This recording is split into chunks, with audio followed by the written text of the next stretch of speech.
What up, chat? What's good? What's good? What's good?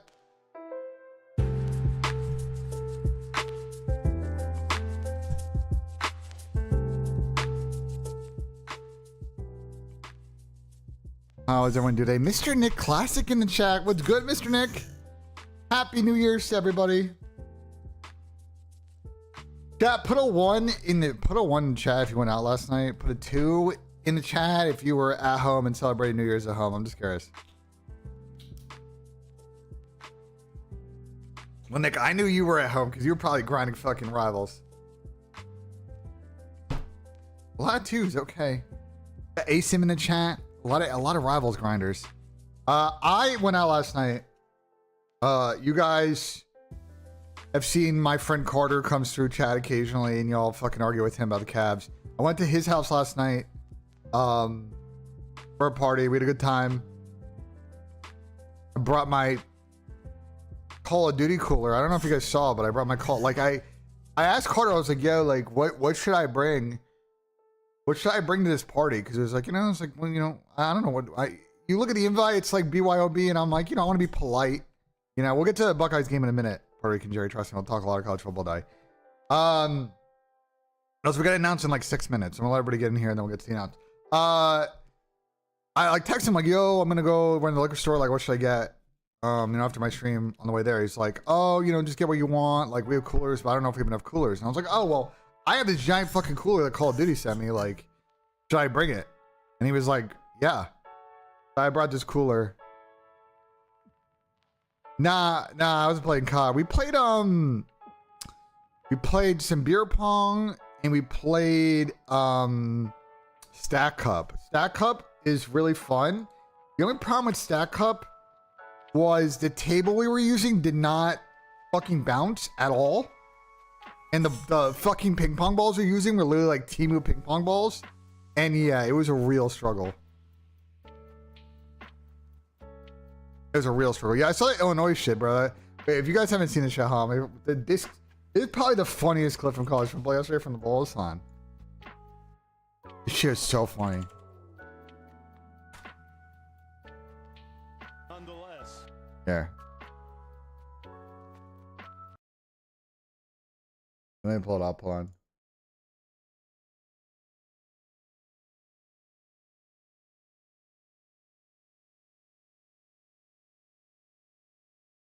All right. So, like, there was some gamesmanship going on in most of this game about late substitutions on the defensive side of the ball, and so it led to this situation. Here's Sellers trying to get to the edge. Chopped down inside the 15 at about the 14 by Jaheim Clark, a.k.a. Juice Clark. 6-yard pickup by Sellers. And that a nice gain. And if it led to this situation, Chad, just wait. It gets real mixy. I've never seen shit like this, honestly. I've never seen shit like this happen. Ace not being a mod? He knows why he's not a mod. He knows what he did. You're like, okay, normal play, like they're checking on an injured player. You're like, okay, like this gotta be a normal situation, right?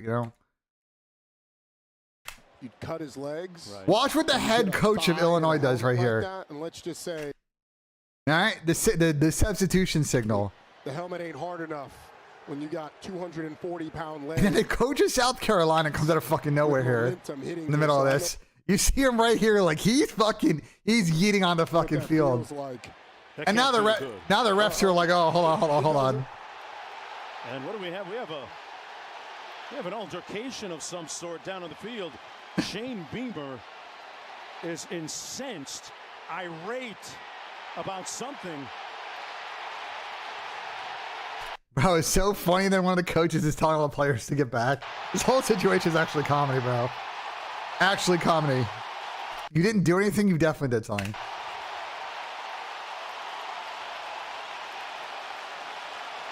Ace knows what he did this summer. I know what you did last summer, Ace. Brett Bielema walked across the field. So anyway, this show was really funny. This game actually had a good ending, though. This game had a good ending. South Carolina was down an opportunity to tie up the game at the end. They decided to go for 2 and didn't get it. So anyway, it was fun. All the bowl games have been pretty fucking lit, honestly. That's why I'm excited for the playoff. Some of the playoff games today. I know the one last night, the Penn State game, was kind of entertaining for a while until like the third quarter when I just think Boise State's miscues kind of caught up to them. But alas. All right, happy New Year's, everybody. We're gonna do this announce in like 2 minutes. We're gonna do the announce. We're gonna do college football convo probably after that. And then I gotta leave here at like 1:45. So it's not a long stream today, chat, because I'm going out for the Ohio State game. Jonty overrated is just fucking cap. That's an insane casual take. That is a non-ball knower, did not watch the game last night take. If you watched the game last night and thought that Ashton Genty is overrated, I don't know what to tell you, brother. I watched that game, trust me. That might be one of the worst takes I've seen today. Genty is good, bro. I don't know. Watching him play, he is very difficult to tackle. He's pretty solid in the passing game. He is good. Their offensive line got smoked yesterday. They were losing, and he was doing his best to try and fight for every yard he got. So I agree. I think it's listen, like that's just a casual, faded ass. Logan, I agree. That's a fucking faded ass fucking take. Ben, take ASU first quarter plus 3.5. What do you think? Texas getting off to a slow start? I mean, that's definitely a chance of that. All right, Chad, we got like 1 minute and I'm gonna do this announce.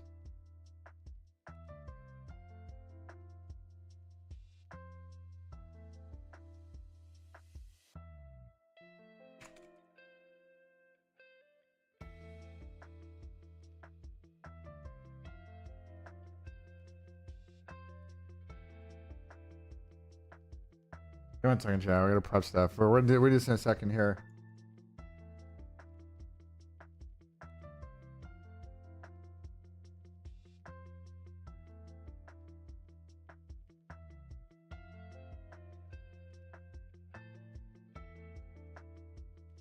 Arsenal game? Nah, I'm gonna be watching college football. The Arsenal game's on at like 2 something, right? Actually, maybe. The bar I'm going to does play soccer occasionally. What time is the Arsenal game on? Oh, 12:30? Yeah, no, I might be chalked. 12:30? It might be fucking chalked. It was on at 12:30. I don't think I'll be able to watch that. What are Chelsea doing, bro? Everybody's just getting fucking smoked. You got campers, my guy Camp coming in with the 9 months. What's good, brother? That's good, my guy. Absolute legend.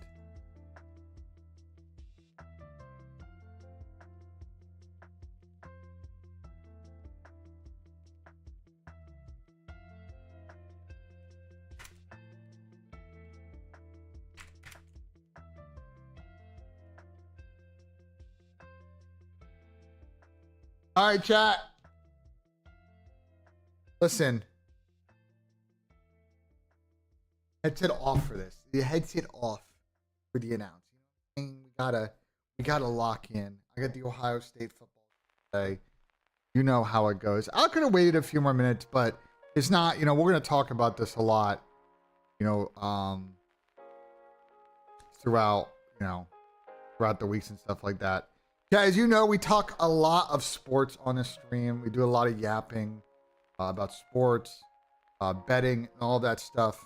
You guys have been asking me, am I going to join a book? Am I going to join and get a sponsor and chat? I am happy to announce that I am an official Prize Pick sponsor starting today, ladies and gentlemen. If you have not signed up for Prize Picks, make sure to use code BENJI. I got my own official code now on the site. We're going to be doing a lot of fun stuff with picks. We do a lot of stuff with Chelly and Tom. So shout out to the guys over at Prize Picks. Been talking, working on them for a while on this one. I got to add a bunch of fucking commands in chat. I don't know if any of my mods are here. We got to add a bunch of shit. I got to add like the banner and stuff like that. So use code BENJI. You'll get 50 in promo funds if you sign up, deposit $5. So if you Had not done it already. There's a lot of good games on today. On Saturday with normal NFL, Sunday NFL, playoffs coming up. Lots of Premier League on, so make sure to sign up. We're gonna do picks in a second, but chat. W announce. I gotta add. Listen, we got a logo. Boom. Just on my camera. There you go. I think I'm gonna add prize picks to like my fucking. There's a bunch of shit I gotta do, chat.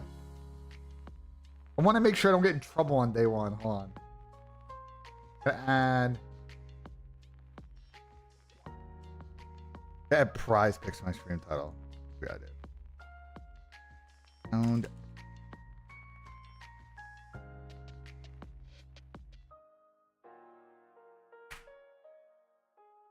college football picks. We're gonna get into that. What I'm gonna do right now, we're gonna talk some college football. So I'm gonna unmute. Yo, Logan. Yo, what's good, Ben? What up? How was your New Year's? Dude, my brain hurts. Bro, I Sam. Dude, Switchy and I went out to the bar, and dude, I'm so tired. Yeah, but listen, today's a rally day. You know what I'm saying? I got up at like 8. I felt like death. And you know what? I said, listen, the only way to get out of this is go for a walk, get the energy flowing. So I went for a walk around the park. I went to this local bar, breakfast spot and got a corned beef hash and some eggs and some bread because I had no fucking food in my fridge. Bro, you're locked in. I got up at 8. I got up at 8 to a work text because of the stuff that's happening in New Orleans. Bro, that shit's crazy, by the way. Crazy. Dude, it's insane. But like, obviously, running socials for UGA based things, we were like, oh damn, like we gotta actually pay attention to stuff today. Yeah, I'm a Celsius in. I'm ready to go. Yeah, a fucking Celsius is crazy. I had like one cold brew coffee. I was like, I'm not gonna do like energy drinks this morning. I'm literally going to a bar. Like this weekend, I knew it was gonna suck, bro. Syrup, reaching the 12 months. Thank you so much, Syrup. Happy New Year as well, bro. It's like yesterday, like drank a lot. Then I know I got a rally, and then like today, like I'm going out with Ohio State fans, and like, bro, we go out like it's always gonna be a shot every time we score type shit. Like, it's gonna get mixy, especially because the person who's like the leader of the group did not go out last night for New Year's, so she's just gonna be fucking like going ham buddy. Oh, yeah, she's ready to go. Oh, listen, you would love her, Logan. She's a quintessential crazy Ohio State fan, bro. Like actually fights Michigan fans type shit. But see, next time I'm back in Ohio, I'm going to High Street, baby. I'm locked in. I'll take her to her, bro. Because I go to her house, like when we do tailgates and shit, we go to her house in the morning, breakfast. Then she lives like the neighborhood just south of campus, so it's like a 15-20 minute walk. Oh, that's a bad. Yeah, Riley. We can recap yesterday's games for a bit. Riley, I know that you are, even though you are a Bama fan, I know you are also a Bama hater at the same time. And yeah, Milroe definitely should work on his resume for Home Depot because it was a weird game. It was a weird ass fucking game. Dude, the weather was just so bad. That game, like you can tell. Crazy. I don't know who the equipment people are for Bama, but the amount of sliding that they were doing, it's like get better cleats at that point. Yeah, but also Bama was terrible. They looked so bad. Yeah, I mean, again, the weather in the first and the beginning of the second quarter was so bad. Like, I looked away, commercial break came back, and like it was raining so hard you could barely see anything on the broadcast. Like, the cameras were like fogged up. But yeah, no, Milroe did not play good. Michigan defense in the trenches once again, great performance from them. I think you're a Michigan fan. You know, rebuilding year, but you beat like 3 very good teams, so like you got to kind of tip that. And yeah, Alabama and 4 losses this year. Don't think they deserve to make the playoff. I know Riley agrees with that. SEC getting slammed by Big Ten teams in these fucking bowl games, whatever. Good bands. 4-1, baby. 4 Big Ten's 4-1. That's all I gotta say. Oh, yeah, fun times. They couldn't pass the ball for 3 quarters in defense, and Milroe was like, here we go. Yeah, no. That I assume Milroe is done. I know you guys have that recruit coming in supposed to be good. You got a bunch of other guys I think are roster now, but rebuilding here for Bama didn't go as planned. Guess losing to Vandy does that for y'all. Michigan looked like shit too. Well, that's because Alex Orji can't throw. Neither can Warren either. So Well, once Warren went down with that knee injury too, it's like literally all Michigan can do at that point is run the ball. Like that's all you know that they're going to do. And they still let Jordan Marshall break out for 10, 11 yards every carry. And it's like, what are you doing? Well, I think it speaks towards, I was having this conversation with my friend of mine who's a Michigan fan of like, even though it's a rebuilding year for them, their offensive and defensive line is still very good, right? Like their front eight is still like excellent on both sides. And so like you go in the next season, you're like, well, we can just get better skill position guys, right? Like we will have a chance at the Big Ten because we play with a good level of physicality. Did against Ohio State, and then did again in their next game against Bama. So I think Michigan fans probably feel pretty good going this weekend. That like in a rebuilding year, you probably would have liked to have maybe factored in the Big Ten championship and had a chance to make the playoff, but you beat a couple of really good teams this year, beat Bama in a bowl. Like, gotta take that, especially after you lost so many players the year prior and your head coach. Yeah, it was actually kind of insane to watch that game and then realize like even their backups, because they played with what 6, 7 starters, all of their NFL guys weren't playing the game. And even their defense looked so good, plus they're getting a 5-star quarterback in Bryce Underwood for next year. Bro, their best defensive player has barely played fucking in all the season. Will Johnson has played 100 snaps maximum. He's played nothing, and that guy's probably a top 2, top 3 corner in this draft. Like, I mean, their defense is still good, mind you. Obviously, he's a good playmaker, but yeah, no. I think the thing will just be for me with Michigan next year is, okay, you brought in Bryce Underwood, Dave Portnoy, and fucking what's his face's girlfriend. Oh yeah, dude, don't even get Nick started about Rich Boy. Is it Ellison? Yeah, is it Larry Ellison's wife? Or girlfriend, or girlfriend, something like that. Or some shit like that, where the whole story is insane. College football's fun. But anyway, enough Michigan talk. Y'all want to talk about the games coming up today. I am very excited. This slate is very good. I think a couple of people are writing off 1 or 2 of these games, and I want to talk through why I think all 3 of these games could be pretty close. We're going to start with the early game, which is on at 1. Game going on in Atlanta. Texas versus Arizona State. I think Texas pretty heavily favored in this one, but Jesus. But my angle in this one is like, look, Texas like looked really good against Clemson. I think that's why a lot of Texas fans obviously are extremely confident going in this game. It's not like they haven't had some like very iffy games. Obviously, that Georgia loss when Carson Beck went down in the SEC championship wasn't the way they wanted. I don't think the A&M game when they were on the road, they played very good. The Arkansas game, if I remember, was a little bit mixy. The Vandy game was mixy. But it's like Texas has had some good wins this year, but they've also had some like really tight games, mostly off the back of like, I don't know. The one problem spot for me with Texas is just quarterback play. I don't think Ewers is that consistent. How do you feel about it? Dude, I think the big thing with Ewers, and it's like obviously cheering for Georgia for the year, like you can kind of tell in those games against Georgia, like he gets flustered when he's pressured a lot. I think the big thing with this game especially is like, I think Arizona State's going to want to play this like traditional Pac-12 football where they're just going to try to run and gun, and like it might be a 60-40 game for all we know. It might be like that Miami Iowa State bowl game. But I think Ewers is their one problem spot, but I think their O-line and running backs are so much better than Arizona State's defense. That's where Texas will win. Yeah, let me pull up. I was looking at this.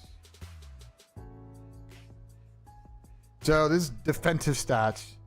Arizona actually isn't, you would think, if you're curious, they're actually like pretty kind of average defensively as far as yards. And then I think yards per game passing, they were also, when I was looking this up, they weren't that far down this list. Yeah, they're in the middle. So like their defense is solid, but this is like, you look at their schedule, like this is the most physical team that they played all year. You know what I'm saying?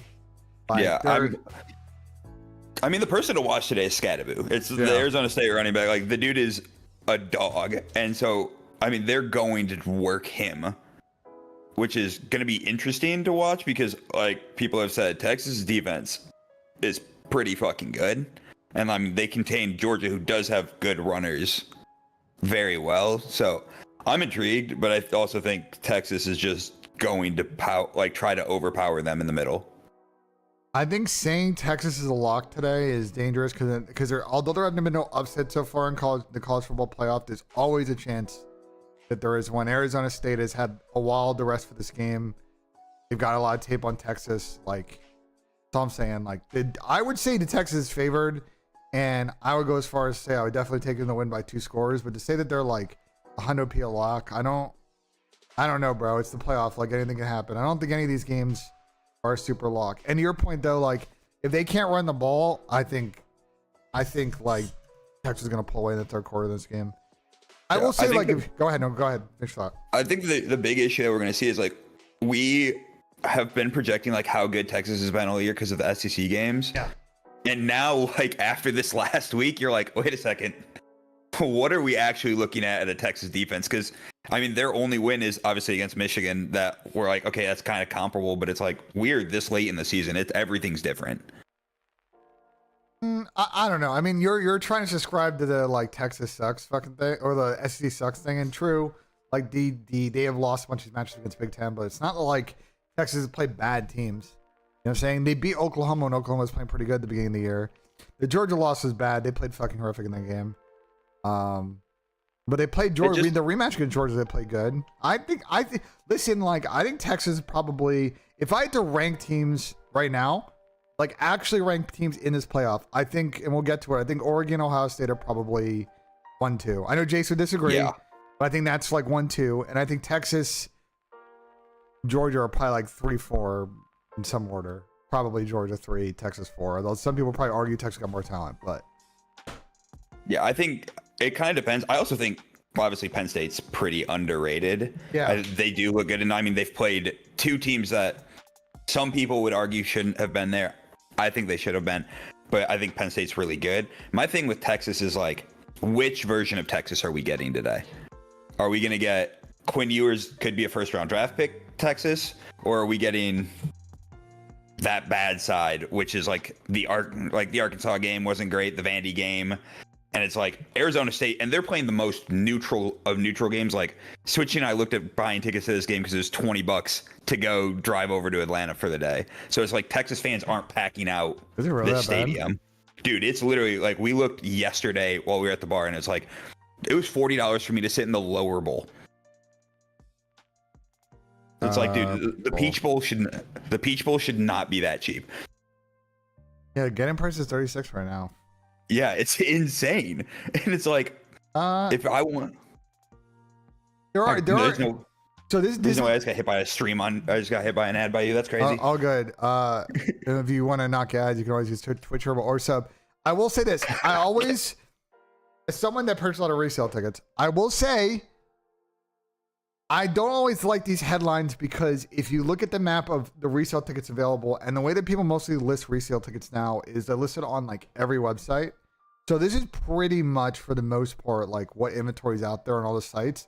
There aren't that many resale tickets up. You're looking at like what's available here, and this is maybe 10% of the building. So, like, I just don't think it's gonna be a Texas pack out, like kind of like what we saw with Tennessee and Columbus like the other week, where it's like that was Tennessee lost, but they also packed out for an away game.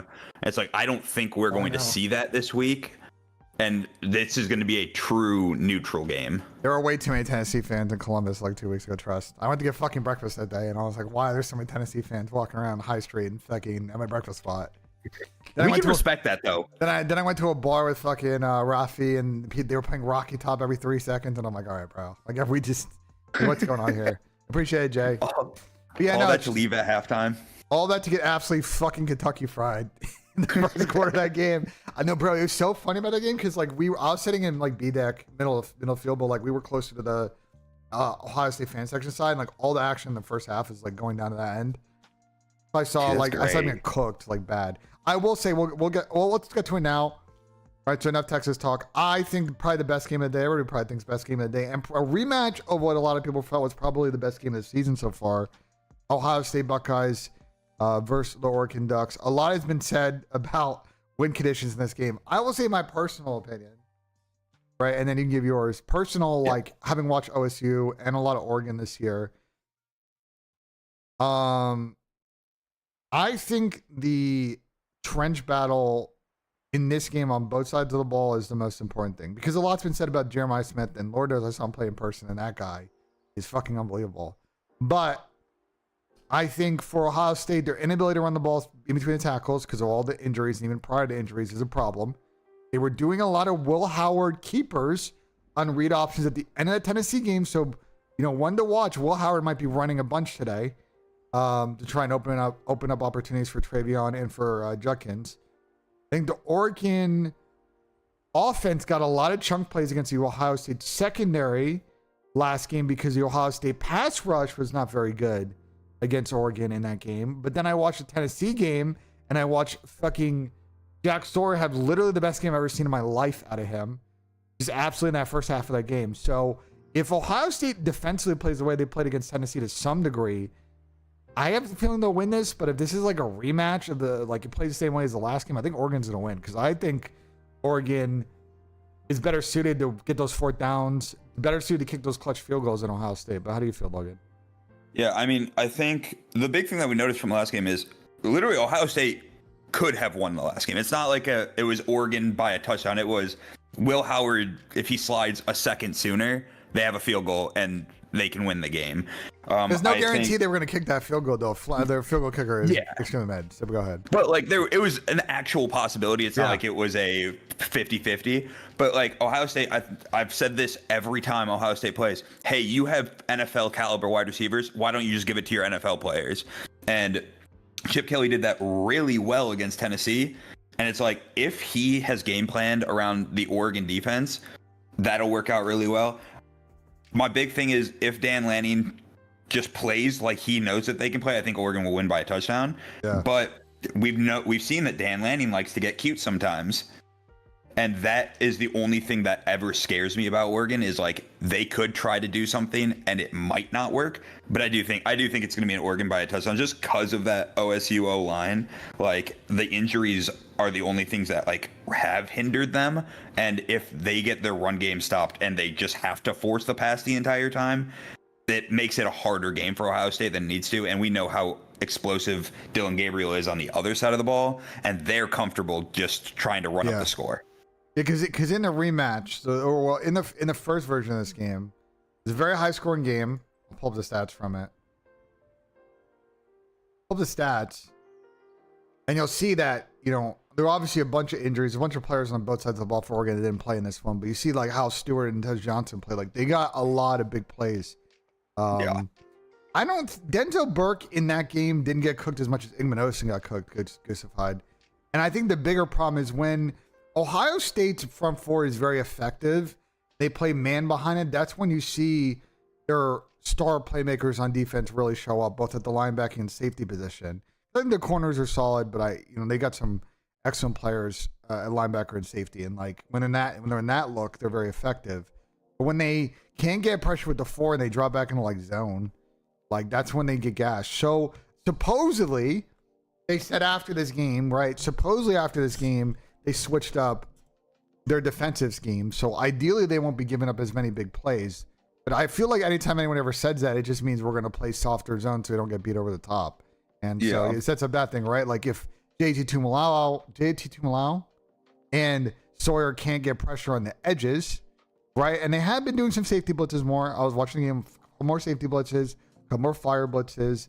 Sometimes getting the cornerbacks involved. They can get pressure on Gabriel, then this will get interesting. If not, this might be another fucking 30-30 fucking game that, to your point, comes down to who in the fourth quarter has the fucking ball last and scores. Yeah, and I think one of the big things too is we obviously the environment isn't the biggest way, but this is the perfect experience for football. It's gonna be 70 degrees and sunny. We're in the middle of California. It's gonna be the hypest game of the entire year. I think all things neutral, I think Oregon is a little bit better. But dude, one of your chats said, Caleb Downs, if they just decide to implement some fire blitzes, some safety, just some wild hiding from Caleb Downs, dude, he's a dog. Oh, he hits but it hits, I see him lay on people, is actually insane. That guy's actually good. He's one of those people that's people always talk about stats, and it's he's just that guy. You just see him and you're that dude just is a football player.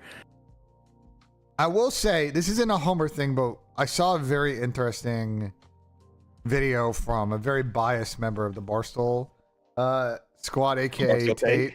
Yeah, so Yep. Tate put out a TikTok a couple days ago and put out an insane stat that apparently Ohio State has had the least amount of offensive holding calls for the opposing team, i.e., like their defensive line players getting held of any team in D1 football.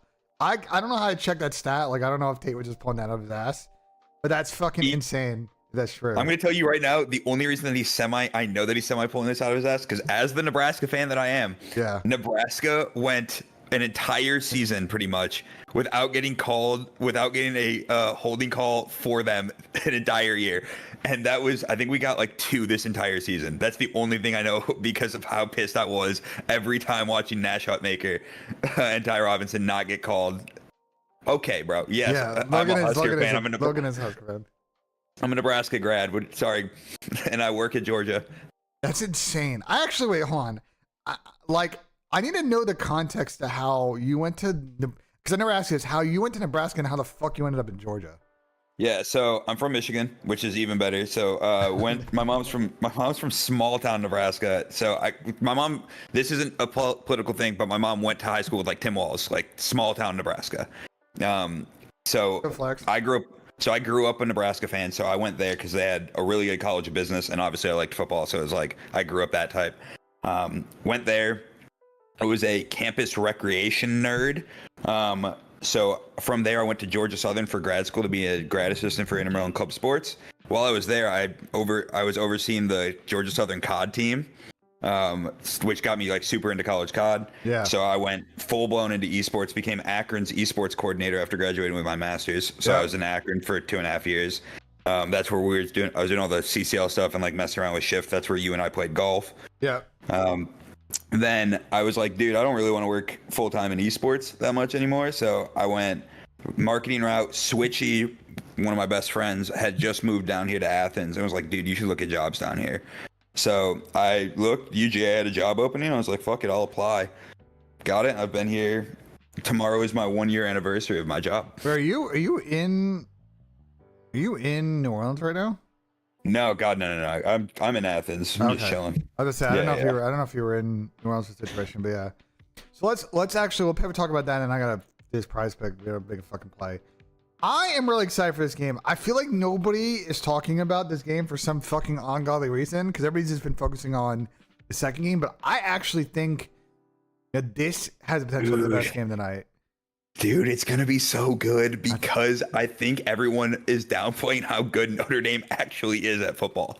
Well, there's the how good is Notre Dame and the Gunnar Stockton factor. So yeah, I will say that Nick Saban was doing a lot of press on Gunnar Stockton's behalf this week, of like going on shows and saying, I was, this kid's very good. When I was at Bama, I was trying to recruit this kid, and I've known him since he was in the fucking like 8th grade. Blah blah blah blah. Like he's actually much better than people think, and like people are downplaying, saying like Georgia obviously got a good defense and they may grind through. But yeah, a lot of people like coming to this playoff were like, Notre Dame didn't play anybody good this year. The only good fucking wins were against Louisville mid. Both the Academy squads, which got off to a good start, but they don't play in a big conference.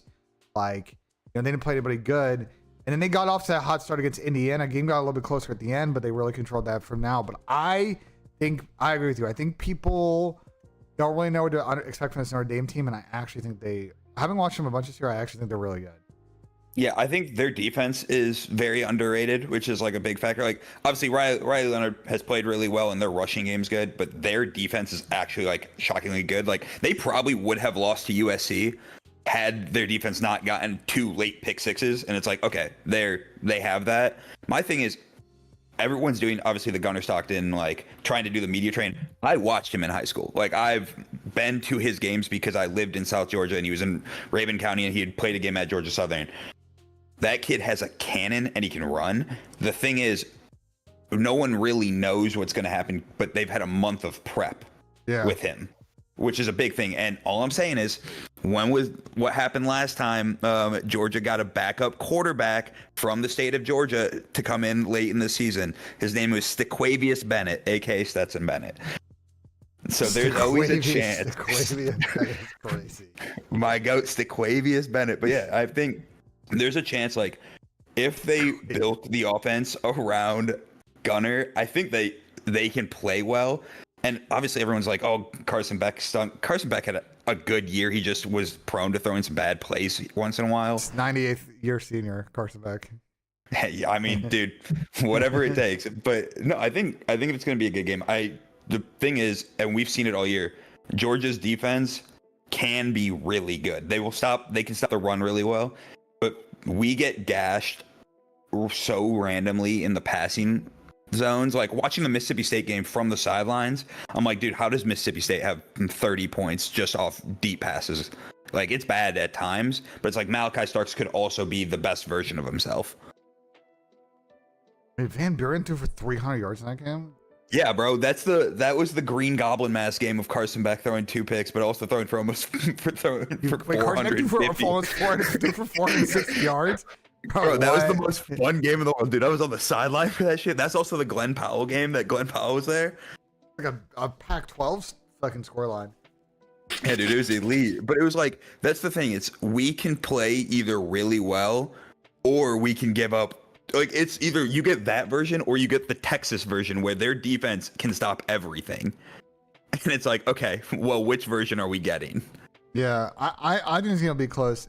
I saw a lot of, I was looking up like odds and stuff. A lot of people were on the under on this game. I see the vision on it. And yeah, I agree with you. This one could really go both ways. My hope is that it comes down to last play. I won't be surprised either way that this goes. I think Notre Dame, it'd be very funny. A very funny scenario to me in this entire thing is that we have the first year of the playoff and a semifinal is Penn State versus fucking Notre Dame, which are like the two fan bases that everybody is like, they're just fucking like unachieving in the BCS era and just not making it deep. And one of them is going to go in a fucking national championship game. It would be so funny. Like, the funniest result of this whole thing is if that's the fucking matchup and people are just going to claim that they create this playoff so both schools actually have a fucking chance now. I saw a tweet this morning. It was like, that if James Franklin is winning games, then the college football playoff is too big. But they did get a blessed draw. I mean, listen, I think Penn State is good. Don't get me wrong. I think they're good. Obviously, Tyler Warren, insane fucking tight end. They did Second get best tight end in the nation. They did get an insane draw here. We got like, look, you look at the other splits here. Like, they avoided this Clemson Texas quarter. They avoided the Oregon fucking draw with like, this is probably the hardest of the four. And they played an SMU team and a Boise team that are, I think, like talent wise definitely below them. And like, I will say that I hope the big change they should make for this format, I think, and it'll come at the expense, I think, for some of these weaker group of 5 teams, is just you get an automatic bid if you win your conference championship, top 5 conference champions, but then seed the bracket accordingly based on once everybody's in, and you don't get guaranteed a top 4 seed, because I think it'll make much better matchups. And I think my argument for, like, say, a Boise is then you get an opportunity to bring one of these big schools to your campus and host them in a home game. So it's not like you're getting thrown to the wolves in a bad situation. The school is getting gate to their university to have a massive fucking playoff game in December. Yeah. I'm fully on board with you on that. Yeah. I also think there's either so like someone in your chat says first round should be neutral games. I think first and quarterfinals should be on campus. Yeah. I don't want these quarterfinals being neutral sites. I don't care that much for that. I want semifinals to be neutral sites, but quarterfinals, make it a home game. I saw a very good article, I'm pulling up right now, in The Athletic.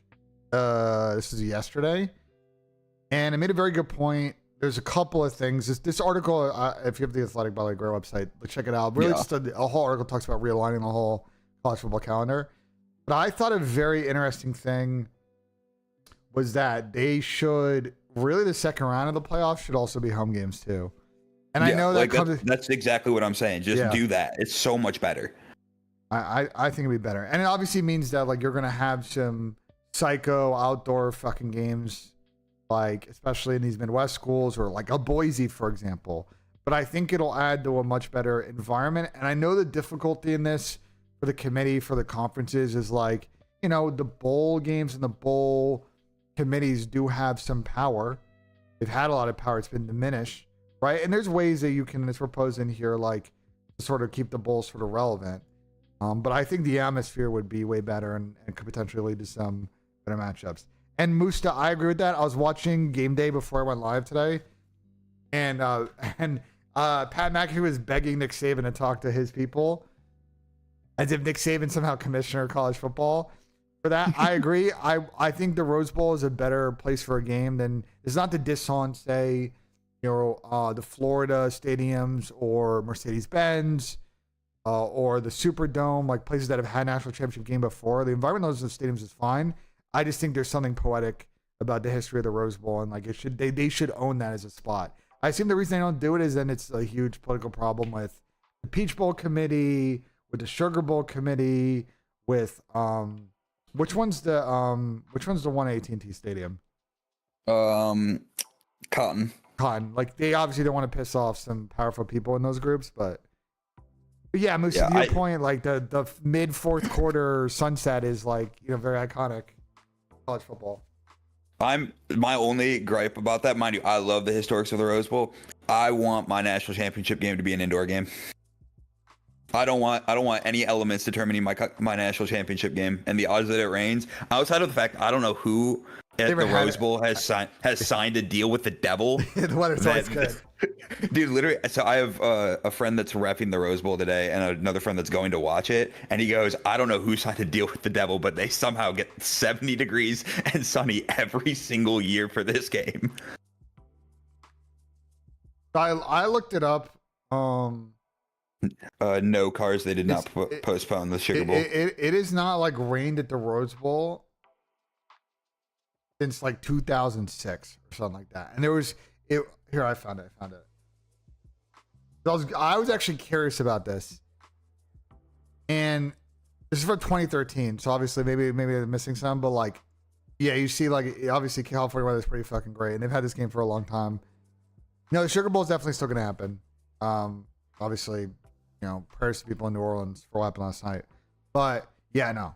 But I hear you. Like, the only problem is then, like, I don't know. I feel like the atmosphere for some of these indoor games, and maybe just the broadcast is not as good. And there's just something cool about, like, about the Rose Bowl fucking sunset. You know what I'm saying? And then you get, like, like plays like this, right? You fucking find it. One of the greatest plays in college football. Dude, my big issue is, one, my other big gripe about the national championship game, it not being on a Saturday night. I will always argue about this. Oh, dude, don't even. Horns down. I don't think Jason's here. Horns the fuck down. I will say this Jason's not here. a billion times. Mind you, one of the greatest plays. Crazy fact about this, my elementary school principal, her husband was the white hat on this game, the head ref. Yeah. How do you And know he so many came- fucking refs, bro? Dude, why do you know so many referees? I am a ref, so that's like, I used to ref football, so I do know a lot of people, but that one was just like a complete happenstance. But it was like he came into school the next week with the coin and like showed it to us, and it was so sick. But no, I loved that game. But also, my fear is, like, stop putting the national championship game on a Monday. Put that shit on a Saturday. I get the NFL's there, but dude, no one cares. People are going to watch the national championship game, and make it so that they have their day and everyone is locked in on a Saturday. So that's all I want. What I think would be really interesting to do, I thought about this. NJ conspiracy. I'm about to get real deep here. So it is not a secret that the NFL wants to expand their schedule, and that the NFL's probably end goal at some point is to move, because of the expanded schedule, to move the Super Bowl back a week, so that it's during President's Day weekend. It would be kind of lit, and you would have a very big gap in between games. So I don't know how doable this is for college football. It'd be very cool if the Super Bowl was on a Sunday and then the conference, the NCAA final was on that Monday. Like back-to-back insane like football final days. I don't think they would do it, but like, yeah, the Monday night thing is just fucking weird. I just think I don't know what else we can do. I just don't think that if we have a championship game at a high caliber where everyone's gonna be watching, and we're in an environment where people like to drink, you should not have to go to work the next day. That's my same gripe with the Super Bowl, is put it on the day weekend, so you don't have to work on Monday, because I am not trying to be hungover the next day. Make the national championships the weekend between college championship and the Super Bowl. They'd have to move it Pro back. Bowl weekend. Well, so right now, the Super Bowl is the first weekend in February, which would be the 7th, 8th weekend. And right now, the national championship is on the 20th. So you would have to move it back like 10. You move back like 30. You have to move it up back 13 to 14 days. I don't know how doable that is, because you just then have this weird big gap. Yeah, because you'd have to play it on probably the 1st, because the Pro Bowl's on Sunday the 2nd, so they'd have to back it up. I just think it'd lose its hype. That, or you could do it by adding like one more week between like the this quarterfinal weekend and semifinals. College football's going to move in. The problem is they're not going to move college football in that direction. If anything, they're going to start playing games earlier in August. Yeah, because they're starting to run this November-December problem. Dude, I just wish the national championship was like today. Like put it on the 1st.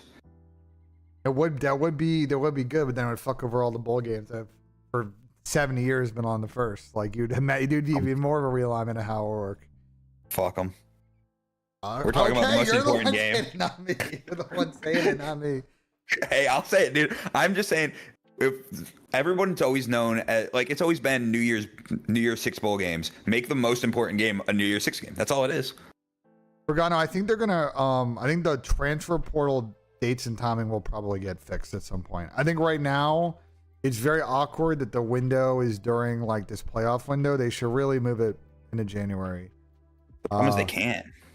They can do it. Like it's part of a lot of other moving pieces in the calendar. That's why I really liked.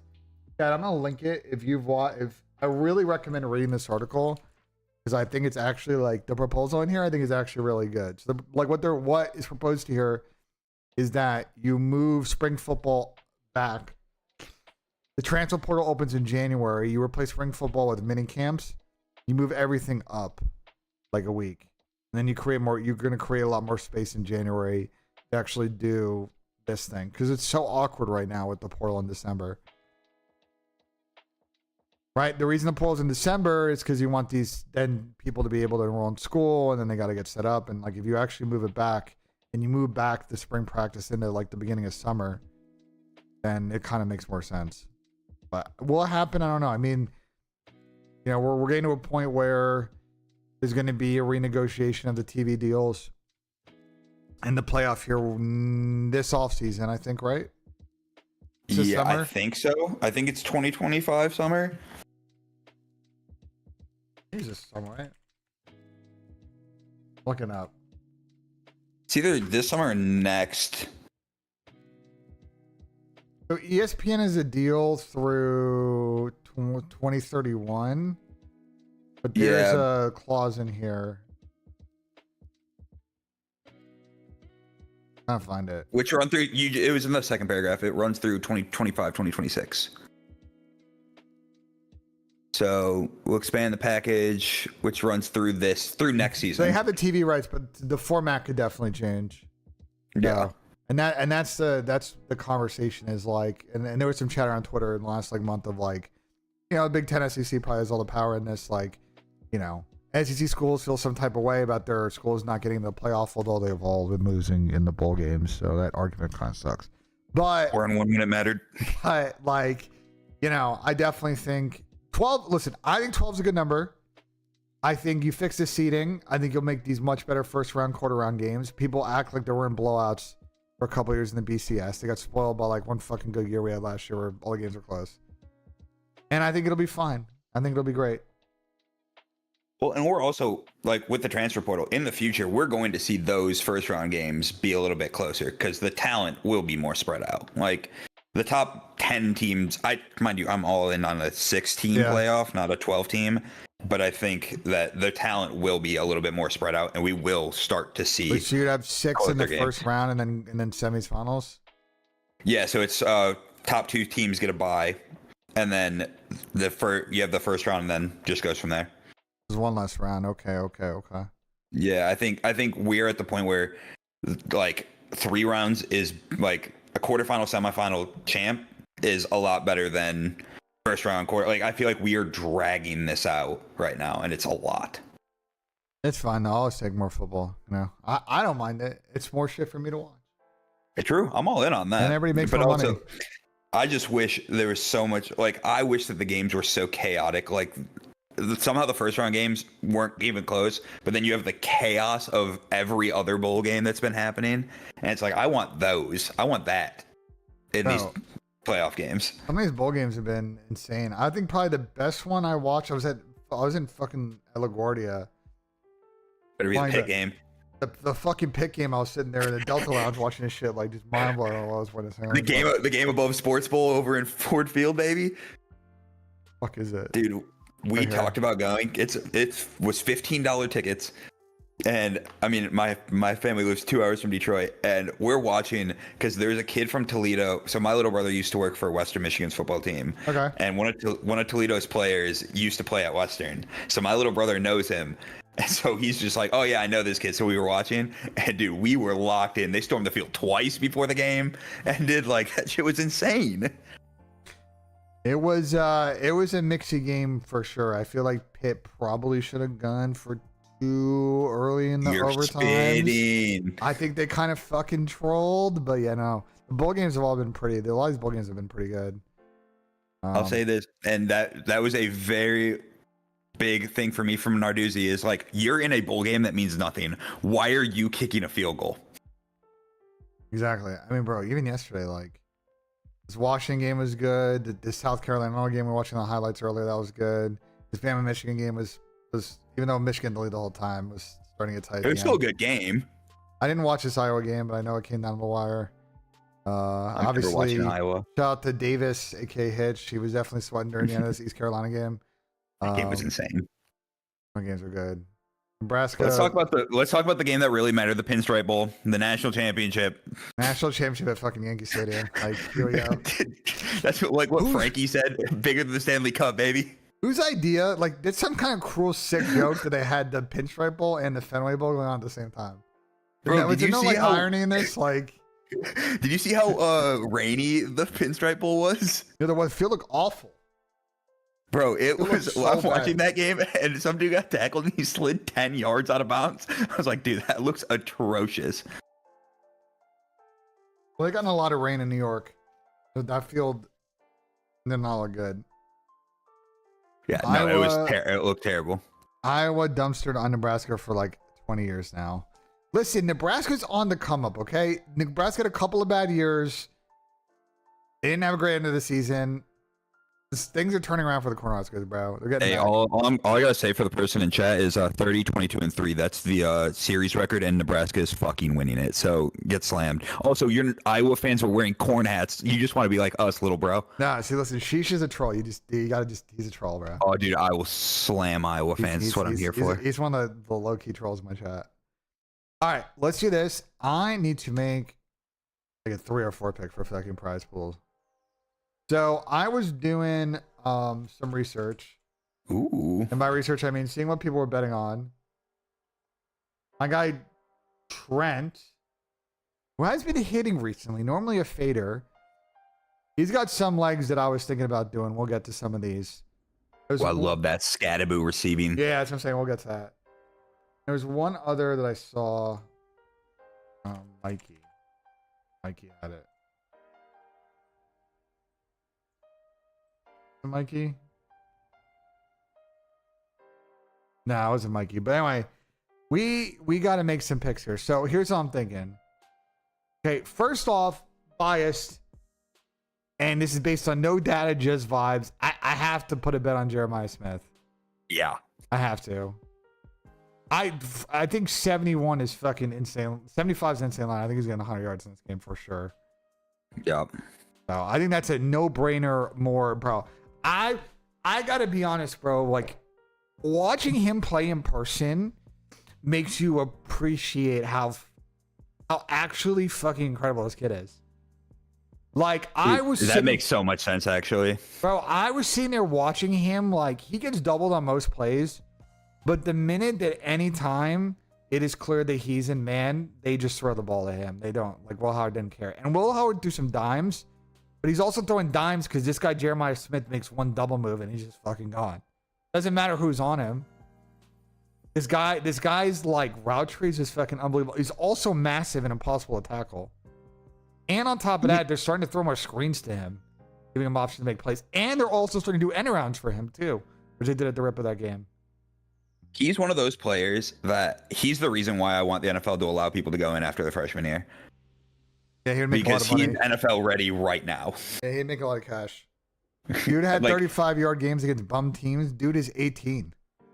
What? You act like he's 30, 25. Like, you know, he's still learning, but like this kid, like there's a reason that every Ohio State wide receiver, and there's been a lot of good ones that have come through the program in the last, 5 to 10 years. Over the summer, we're all gassing this kid, like, because they all go, they work out, and they're like, bro, this kid is actually the truth. And him and Ryan Williams. He had one bad game, and it was the Michigan game, and that's because they bracket coveraged him and him only. Yeah. Like, the Indiana game looks bad, but that's just because Ohio State was like, we're just going to run the ball because Indiana can't stop them. They just played the clock in that one. Once again, there's the how many yards versus Michigan. It was good. It's a bracket coverage. If you just cover only Jeremiah Smith, like, that's how that works. Well, that's how, like, for example, in that game, like, how like G Scott had a fucking million yards because they were just like the tight end just on a fucking like slant concept or crossing concept is being open because they're not going to let Jeremiah get the big play. Like in that game, actually it wasn't G Smith. Who had someone had a stupid amount of yards in that game. I was just like, what? Yeah, Cornell Tate got 6 fucking targets. And like Tate's good, but obviously normally only gets a couple because Smith's getting more than 5. He's getting like 10. I think G Scott got a lot in the Indiana game. But yeah, I think that if this game I think again is gonna be high scoring. I don't, for all the talk about defense this game, I don't think any defense is really gonna get stops. There's a reason the over is like 57 right now. I'd be very surprised if it's under, but even then I think Smith hits this. Here's the thing is because he might hit both it. Of these offenses are so good. They're good, and Smith can also get big plays. You know what I'm saying? Like if Howard's throwing dimes and Smith's getting these like 30 or 40 yard catches, like he's hitting this in the first half. So I like that. Yep. I do not like that Scattaboo over. So I do not like a more. We want to do because this is the thing I was talking about. We were just about to talk about. It's just the Cam Scattaboo receiving yards prop. The problem is this moved up on here because it was at like 27 when Trent put it in. It's now like 35. He's averaging, it's inconsistent. He's had a couple of like games where he's had some big ones. 38, 44. Yeah. Actually, we can dive in a little bit more. I can show you. Hold on. Yeah, the under, I just don't, we could do the under on the actual running yards, but I also think that well, he gets one big fucking play and it's over. You know what I'm saying? Yeah, I think it's gonna be my issue is it's gonna be kind of like how Genty got over 100 yesterday, where it's like he'll have a breakout and then if they're in the fourth and they need a bunch of stuff, they're just gonna force feed. So it's gonna be 50-50. But I also think like that's the thing is I feel like they'll do a lot of swing passes to him to try to get him out off the edge. Yeah. Where it kind of depends because all the games where he has really high rushing, they don't really need to pass. I feel like Texas is going to stack the box against him, and they'll have to get him outside. He's got 38 against Iowa State in the Big 12 championship. Didn't do much because he didn't really get a lot of volume. Then had a couple of big plays against Kansas State. Had 2 receiving touchdowns against OK State. Interesting. 33 against Cincy, 41 against Utah. So this would hit in about half of these. So it's like, it's gambling. Like this isn't a sure guarantee. 30.5 seems a little bit high for me. 3.5 receptions. Let's see. I mean, 3.5 receptions. He's hit in quite a few games this year. I feel like receptions are going to be fine, especially because those are just going to be dump offs. And I feel like Texas is going to be getting the pressure that are just going to require dump offs. 23.5. 16, 21, 12. I mean, they were blowing these games out. Look, why don't I just do fucking rush attempts? 23.5. Yeah, I like the rush attempts for sure. Like he didn't hit it in these 2 games because like he didn't hit it in these. I mean, chat. What do you think? 'Cause he didn't hit it in these 2 games because they were bloods, but like in the close games, he'd hit it. What do you think? Yeah, I feel like it's gonna be like that Mississippi State game where he's like they force fed him for 33 attempts. They could have to abandon the run if the game. I just don't think Texas is gonna like blow them out though. Texas can't get out of its own way sometimes. That's my like weird factor in the game is like I don't think Quinn Ewers is gonna come out and just start slinging it. And they're gonna go up 21 the first fucking 5 minutes of the game. So let's look at. I'm gonna look at Georgia versus Texas. How many rushes did we get? So what is other stuff? 14.5 longest reception. I'm not gonna do. 21.5 longest rush. No. 23.5 rush attempts. 20.5 fantasy score is an interesting choice. Actually, a lot of volume in that 20.5 fantasy score. People really like that prop. I forget how fantasy score works. I forget how fantasy score. Chat. How does fantasy score work on this? Is it like? Is it standard or is it PPR or half PPR on Prize Picks? I actually don't remember how they do this. See, that's one of those props that I'm always afraid of. His fantasy score ones. It is.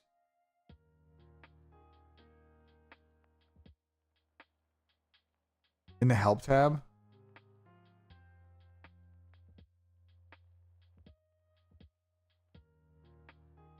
Someone said it's PPR. Okay, a couple people are saying it's PPR. Uh-huh. There's actual like chat. Ooh. I love the emojis.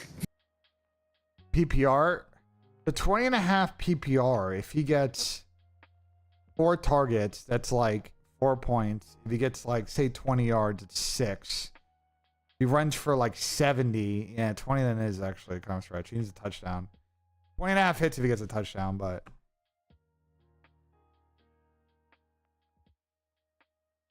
I want to do it. Yeah. This is, dude, I don't like any of these lines for it. I actually think we should do something else. As much as I would love to if this is 27, like when Trent takes at 27.5, I would have done a no-brainer. 30.5 is like, Yeah. Like literally, I think the only one that I'm even tempted by is the receptions. like overall 3.5 receptions. Yeah, because I feel like even then it's just like I said, if they get pressured, they're going to just have to check down. Let's come back to this. Let's come back to this. There's other props we can do. Hold on. Reset this.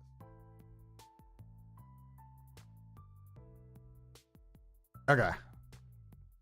Will Howard 1.5 pass TDs. Ooh, that definitely might hit. What else options we got? You guys want to talk about the Quinn Ewers stuff? That was what I had done too. Because I just don't. Quinn Ewers is just so fucking like. I just don't trust United States currency on Quinn Ewers. No, I don't either. I don't. He is not a. He does not inspire comments. It's just like He's had some bad games this year. He has some really good ones, and then he has some stinkers. Like, dude, look at the UTSA game. It's like, okay, that's a really good. You guys were winning by a lot, so you only played a little bit. But then you look at the Oklahoma game where he has 200 passing yards, and it's like, okay, what version of this are we getting? Kentucky game couldn't break 200. Arkansas game couldn't break 200. Yeah, and they've got playmakers. I don't know. It's just it's tough. It's not like Arch has played that much better either. I don't think Texas, like, I'm not worried about betting on him and then like they pull a fucking Tua Jalen Hurts situation. One line in particular, looking at this. Wait, what was that 0.5 touchdowns? He's got a rush receive, bro. He's got a, it's him rushing receiving.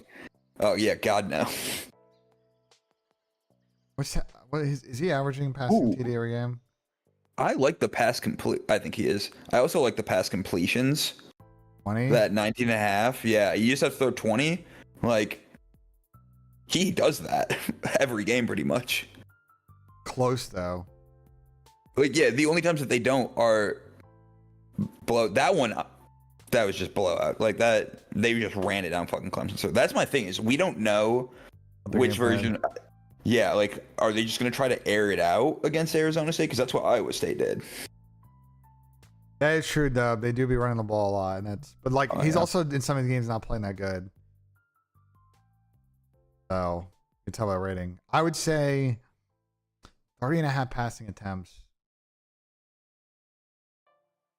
He'll hit. And they just ran the ball off versus Clemson, though.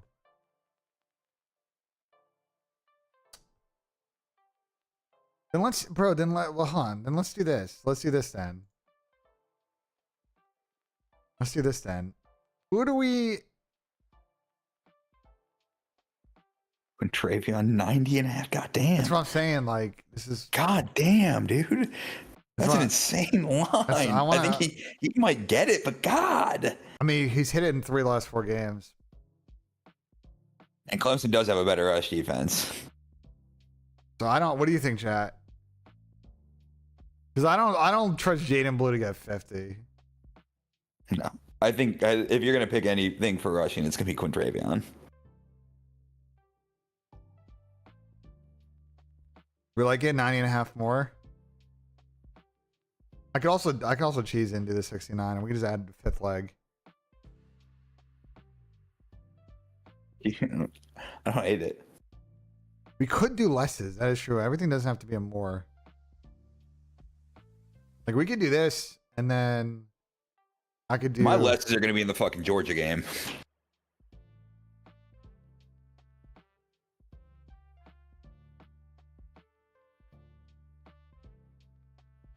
Can do.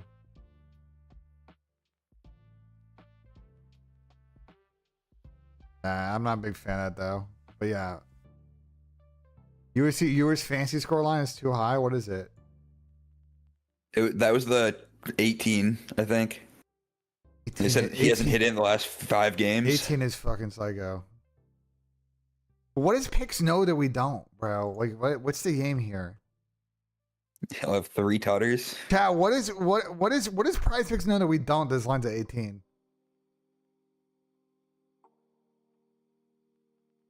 Jaden, you want Jaden Blue 50?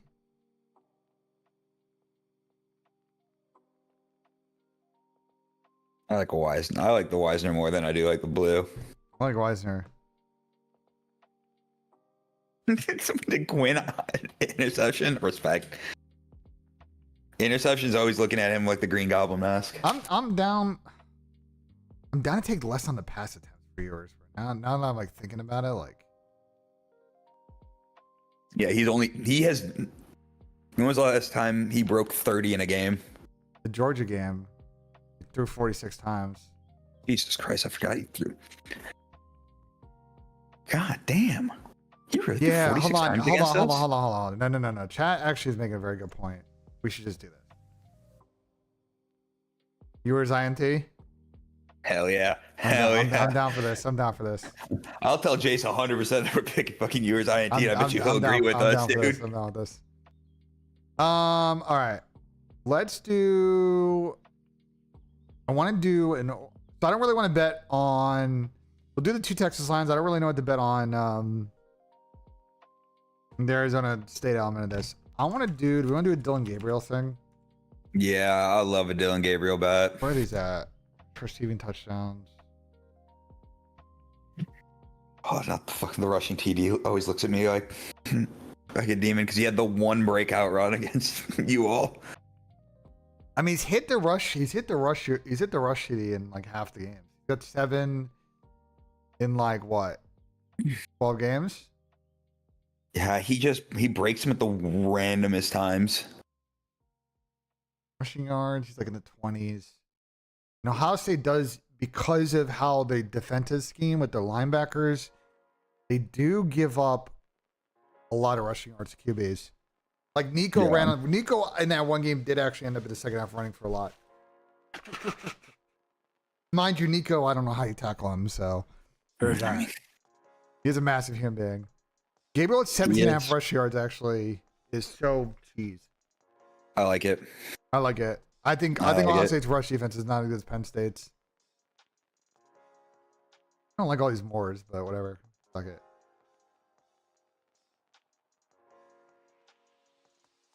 Quintravion got pulled for a knee injury last game and just practiced yesterday for the first time since LOL blew over. You guys like the Jaden Blue 50? You think we should do Jaden Blue?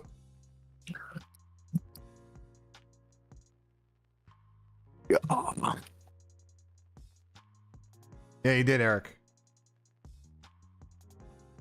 Yeah, we like the blue. We thinking Jaden Blue on the 50.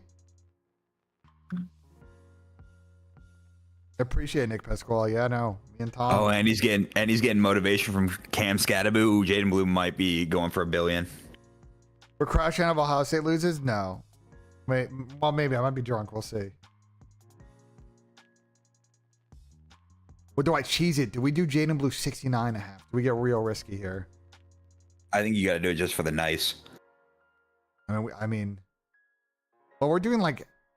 That's a lot of mores. We have a lot of mores right now. Okay. So here's what I'm doing. No, we're doing this. I'm doing a 3-picker. I'm gonna do a 3-picker with these, and then I'll do another play for the late game. I like that. With Gabriel, we'll like. Yeah, add in a Gabriel and then a Notre Dame. Yeah. I'm gonna put a 20 on this. Hold on a second. Yeah, we like this for a 3-pick. Jeremiah over 75.5. Viewers pick. Jaden Blue over. I'm not a big triple like overs fan, but I don't see like a good fade play here with the Lions. No, I don't. I just don't see a fade. What do we think, chat?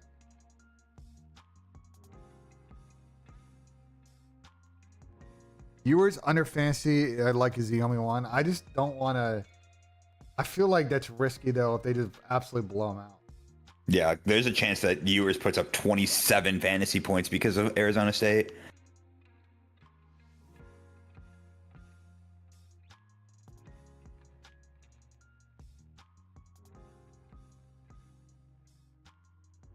You like it, chat? Prize Picks promo. There's a promo.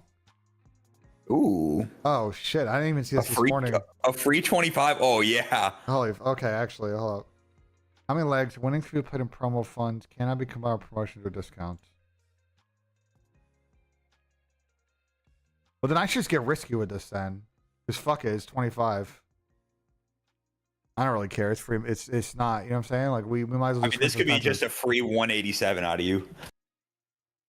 I mean, Chad, should we do a 3-picker for this, or should I add like more legs? Like, should we just max it out and just say fuck it? Like, make a 6 out of it. Like, should we just chase dope? Because I'm down. Like, I'm down to just fucking chase dope. You know.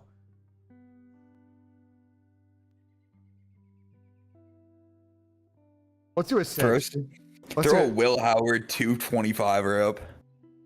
It's probably 250 would be my guess on a Will Howard line. What did he throw for in the first game? He didn't even play good in that game. He didn't have to play good in that game. They just played well enough. Yeah, he just didn't slide and fucking end the game.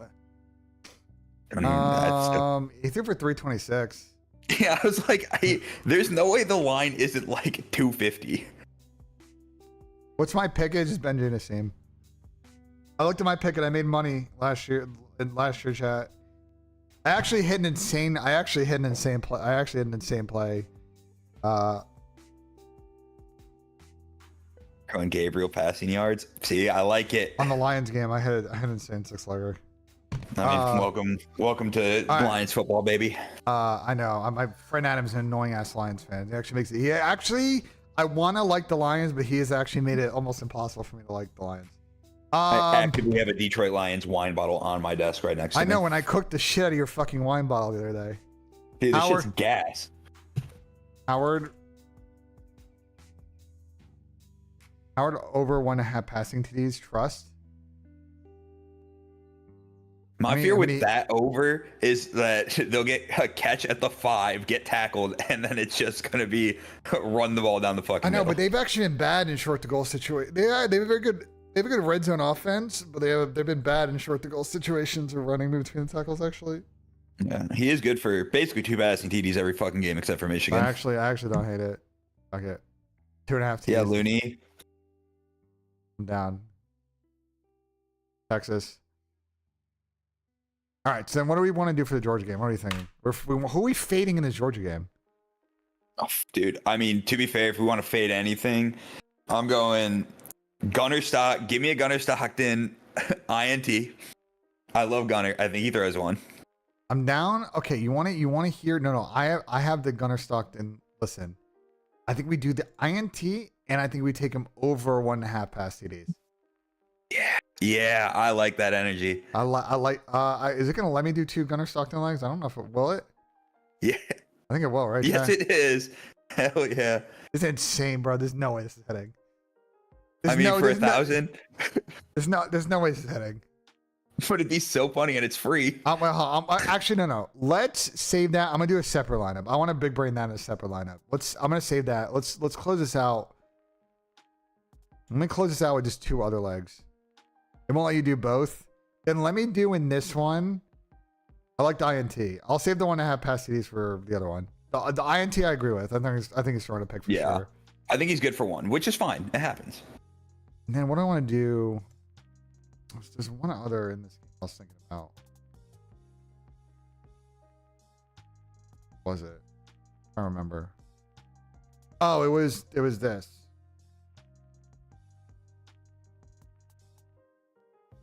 It was rushing with Riley Leonard.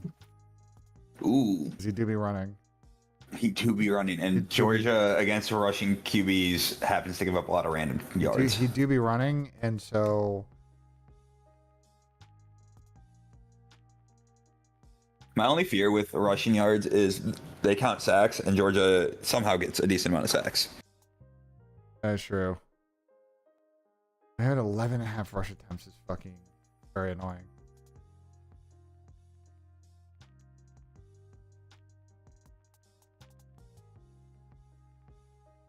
Riley Leonard is not going to get knocked out of a game. Dan, I joined Prize Picks as a partner, so I got a Prize Picks code and promo funds, and yeah. That was the announce, Dan. Riley Leonard's getting knocked out of the game. I fucking hope not. All right, well then, what else? Okay, if Leonard pick, actually the pick, we can pick both QBs to throw picks. Might actually be. He's thrown 6 INTs this year. Wait, he has an under. Look at his passing yards line. 178. Damn, damn. They make good. I fucking hate how good their lines are. The lines are so well. It's because we're late, bro. We're so like yeah. This shit moves. Like we did this earlier. I mean, dude, 155 against USC, 148 against Army, 200 against Indy. Yeah, but like the problem is like this is the best team they played all year though. Like I don't have any. There's no comparables. I mean, the one game where they faced adversity against Northern Illinois, he didn't play that good. Fade it. Okay. Here's what I would rather do. You want to fade the yards? You want to take a pick? I want to fade the yards. Yeah, are we fading the yards? 178. I think if they're gonna try to do anything, they're gonna try to fucking run. You like fading the yards, chat?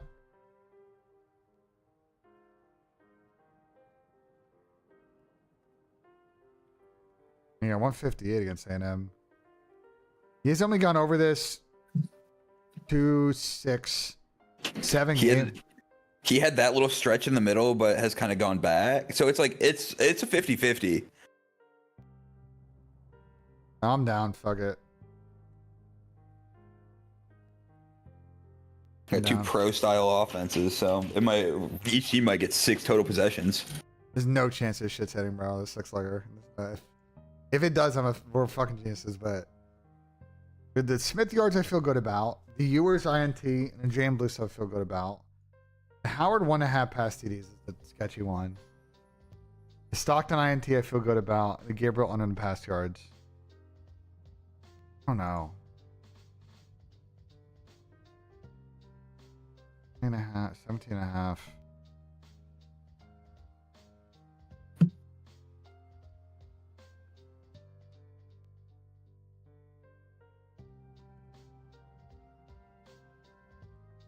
18.5 pass completions. Hold on. No, I don't like That's a weird one, honestly. 11.5 rush attempts, 16.5. I mean, there's always a chance of that in Ewers, but I'm also counting on Texas to just fucking throw at some point during the game. Dude, I just think Quinn Ewers is bound for 1 or 2. He can play so well, but he's always bound for a pick. Oh, I love watching Texas football at times because you just never know. It's like watching Jordan Love play. That is a good point, bro. I actually didn't even think we could just do that angle. ETN, Tutter. Yeah, try Trevor Etienne, Tutter. Don't tell that to fucking Evan. He'll cuss you out for it. I've never seen someone hate a man more. I mean, fuck it, bro. I'm down to play this. If it hits, I make 900 promo. Like, Yeah, it's free. it's like all my promo funds every year on this website. Oh my god! Like, I actually have too much. I'm gonna have too much fucking promo money. Oh my god. Chat, what do you think? You think this fucking insane play? Run it. To be honest, chat, I think actually, if we flex and I make 0.4, I'll make some promo money anyway. Yo, power play it. Fuck it. Go all in. No, I'm gonna power play. No, we should. The smart play, the odd smart play is flex it. I know, but I want to guarantee I want to make some promo money here. You know, we're trying to make some coin. Fine. I know. He's already getting paid from Prize Picks, and now he's flex paying. If it hits, I hit 22x. I make 550. It's not like, you know what I'm saying. It's not like I'm leaving that much. Worth it. I bet you throw this in the DMs. Justin will tell you immediately. I should throw it in the DM. Make sure that they put in your Prize Picks code. Yeah, but he's already on the site, so it's shocked. Wait, isn't Justin's birthday today? Is it? I swear. No, it's the 7th. It's the 7th his birthday. Okay. 7th. I was like, his birthday's coming up soon. Like. Yeah. Dude, he was born in 2001. Damn. Young.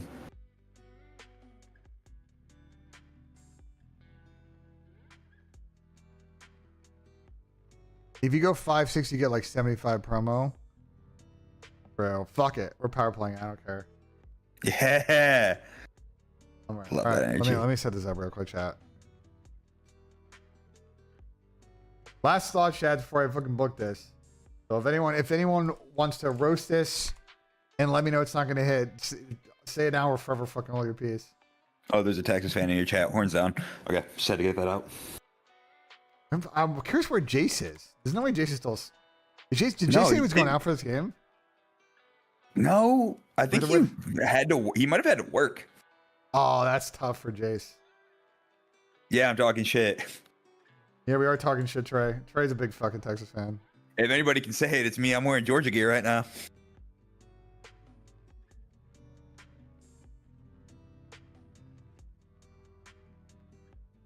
I'll set this up. Where's Cade Buffalo at? Hey, where is Cade? Dude, I know. Give me BR football Cade in here. Cade's fucking responsible for this stupid ass fucking tweet on Sleeper this year. I lost so much composure when I saw that. I was like, bro, what? I was like, what is going on? Dude, during the Cowboys Lions game, I literally was just feeding him memes. It made my day.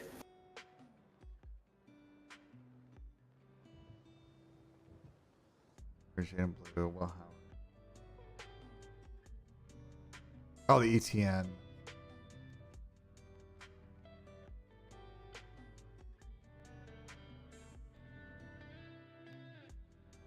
All right.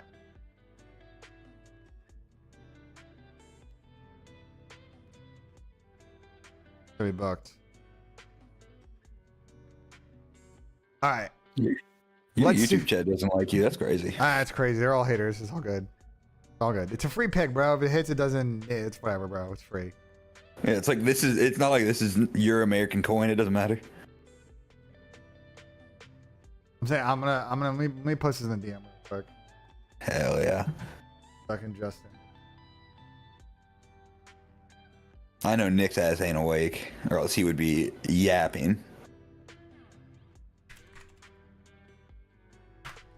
All right, let's actually make though. Now that we made shit that isn't gonna hit, and if it hits, then we're fucking geniuses. Let's make an actual 4-pick that is gonna hit though. Yeah, give me a real 4-legger. So I still want to leave the Jeremiah Smith leg in. Yep. I want to do the Gunner Stockton, the over 1.5 passing. Because again, I think a lot of people are sleeping on him. I do. Ooh. The thing is, so Gunner's a running quarterback. Yeah, I know he is. So it's like that rushing TDs is staring at me, and I want it so bad, but I do think the passing TDs is going to be our best bet. Would you? I agree. The 1.5. The reason I liked it is I was looking up just like random props, and it was like, but the value I saw in the odds just seemed like they just don't know who he's gonna be. It was like I seen like plus 220, plus 250 on some books, and I was like, I feel like this is one of those props where it's like it's gambling. We should take a risk, but bro, like. I'm here for it. I think Mike Bobo, much as I dislike him, will figure out ways for him to throw for passing tutters.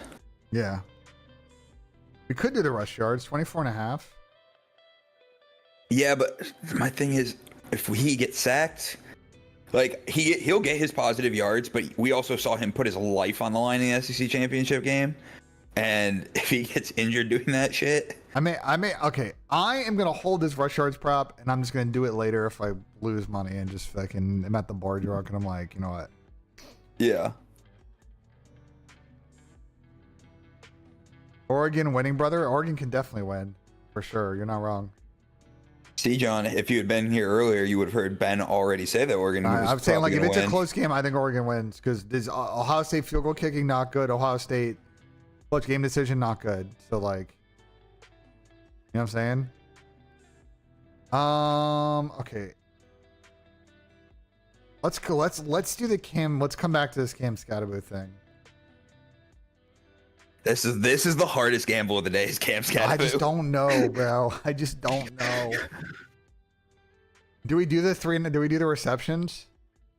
I like 3.5 receptions. I like that one. Or do we go ballsy here and we just fade the 104.5? Ooh, damn, that's hot too. Or the 144.5 rush reception yards. I kind of like fading the rush reception yards. What do you think, Chad? Do we do rush yards fade or do we do fucking? I feel like they're rush yards because I feel like you could still get some insane like they could run like misdirect plays these screens and then he's just gonna get like free yards, like a free first down plus. I like it. I just hope they don't fucking they're gonna force feed him to that. That's my only fear, but I like it either way. But it also could. My thing is, and I said this earlier, it's gonna be like the Genty where he gets over 100 off some late bullshit. I don't know. I think the fade works. I don't know if I want to add a third leg or I don't think I want to add a fourth leg to this. I don't really think there's not a good play that we haven't already done. Yeah, I don't. What do you think, chat? 3.5 receptions over. We were talking about this. Like, I feel like it should hit, but he's also got to catch the ball for 3.5 receptions. You know what I'm saying? Like, if they also know that he's going to, you know what I'm saying? Like, if they know they're going to run the screens, well, they may just get risky and actually play aggressive on defending those. Then he may, you know what I'm saying? Or like the rush gets, then those attempts get tipped. And like, yeah, he's getting targets. They're targeting 4, 5, 6 times, but he's not catching, you know? People want you to hammer the Dylan Gabriel over. I mean, fuck it. I'm down. The 254? Yeah. I mean, if I'm doing a 4-legger, I might. It's different. I mean, yeah, he's breaking 200 no matter what. 50.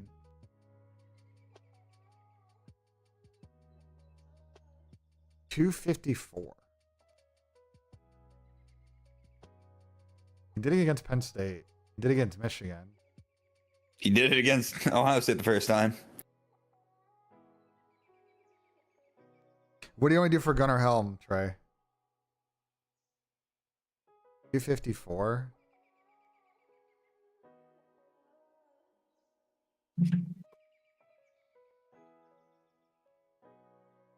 I think.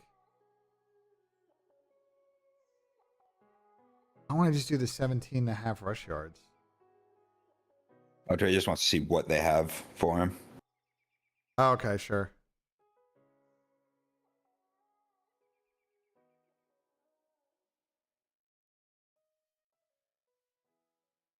The 200 creep lock in. Nah, that's what I'm actually thinking about, because it's like I don't really like. There's not another obvious play. I actually don't hate it. We're just soft on that. Yeah, but it's a fucking it's like a 10x.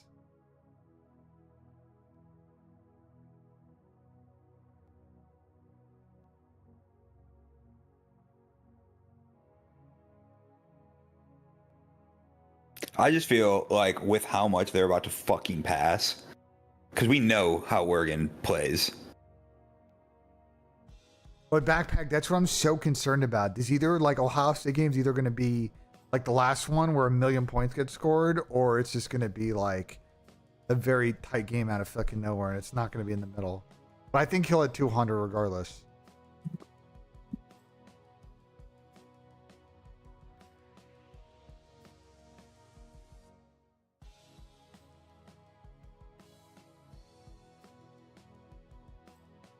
I think I'm laying this 4, chat. I think we're doing the 4. Take the TD, the rushing TD for Gabriel. My only problem is I think Ohio State's. There's no way Ohio State's not putting a spy on him after last time. I was gonna say I'm pretty sure Ohio State's the best fucking red zone defense in the entire fucking country. So it's like that's why I'm like maybe he bracks up like a 20-25 yarder on like the edge of the red zone, but like it's the only thing I don't like about it is that. I'm not worried about Audie John. It's not Denzel Burke I'm worried about. It's Igbenogson. If I'm going to pick someone on a defense that I think is going to have a fucking problem. Dylan, like, Denzel Burke's worst fucking game I've ever seen him play. I just don't think that he's the one that's going to have a bad game. It's Igbenogson the one that's been getting picked on. And Igbenosson's also gotten a lot of penalty yards this year. Igbenogson does get fucking, he holds a lot. The Denzel Burke thing was like a rare, like Denzel Burke's actually been very good this season.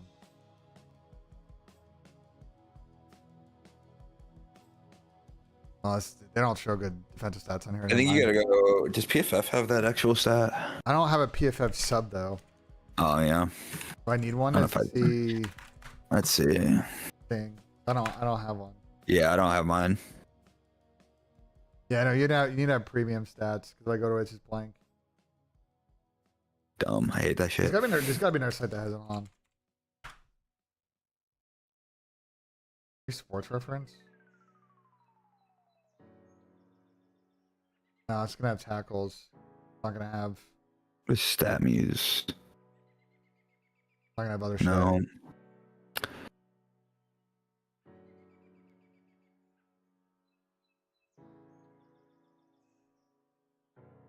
A Will Howard pick? Yeah, they took it off the board. You know Will Howard's gonna throw a fucking pick for sure. That's why I'm not even offering it. Howard's good for at least one fucking interception a game. But the thing with Howard is like, you know, he was throwing fucking absolute dimes against Tennessee. Like, he could do that, but he can also throw a fucking egg like he did against Michigan. Like, you just don't know.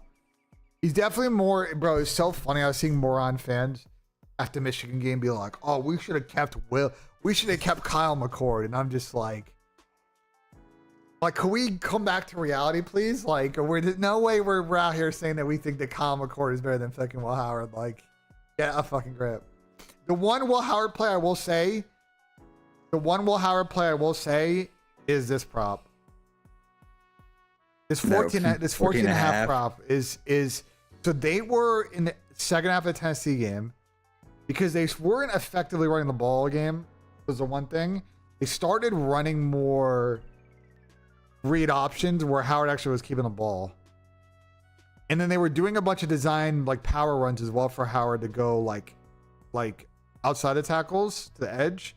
He's not that fast of a runner, but it's enough where they were actually getting like 3 or 4 yards as opposed to like running between the tackles, and then Judkins or Trayvon was only getting like a yard or 2.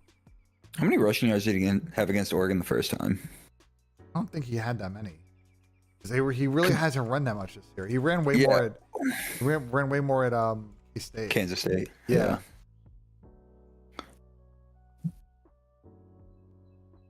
I'm taking the under quick. I'm taking the under, not the over. Trust. He ran for 13 against Oregon. He's had a couple of games where this would have hit. Yeah, it depends on how many times did he get sacked against Oregon. I just see this trend like Once. his last couple of games where like they definitely, you see in the middle as well, like he definitely does get some attempts. Obviously the thing is this counts like sacks and shit. Yeah. But like I have noticed that they are starting to run him more. And then obviously last year you see that he ran a lot for K-State. Yeah. Oh, trust me, I remember. And the other element of this is we have seen Ohio State in past years with other quarterbacks in the playoffs start to do more design run for quarterback runs they don't normally do during the season, because Ryan Day in the past, previous to the Chip Kelly this year, has talked about he doesn't really like his quarterbacks running as much. Y'all remember like CJ Stroud ran for like a gazillion yards in that fucking Georgia game like 2 years ago. So that would be the one Will Howard prop that I was like, today I was like thinking about it, but then I was like, I'd much rather, if I'm gonna do him on anything, I'd much rather just do him to sling it. I just don't trust Will Howard in general as a betting person. No, I agree with that.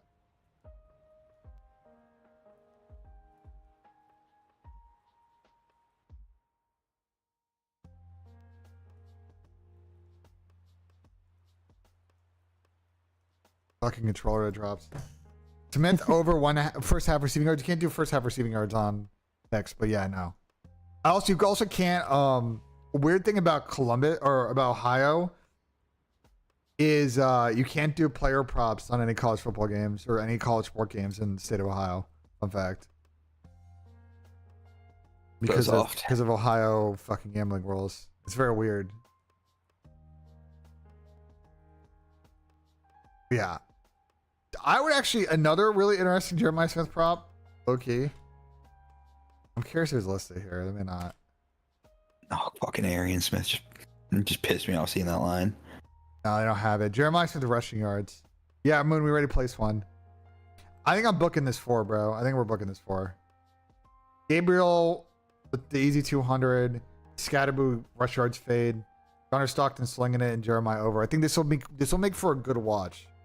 Is a good like 4 pick that I will enjoy watching. You know what I'm saying? So I'm placing this shit. Looking at it. Obviously, Jeremiah Smith liking both these. It's giving you a free $25 lineup.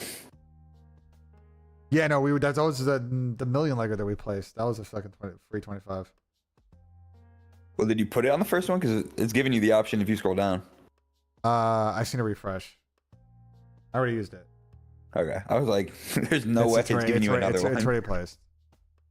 It just fucking sometimes it bugs out. Okay, I was like, dude, there's no way it's giving you 2. I was like, if it was, like, I'll take it. You know what I'm saying? Like, hammer 2 frees. Sam Levitt went over 11.5 rushing yards, 9 out of 12 games. He runs it every game. Really?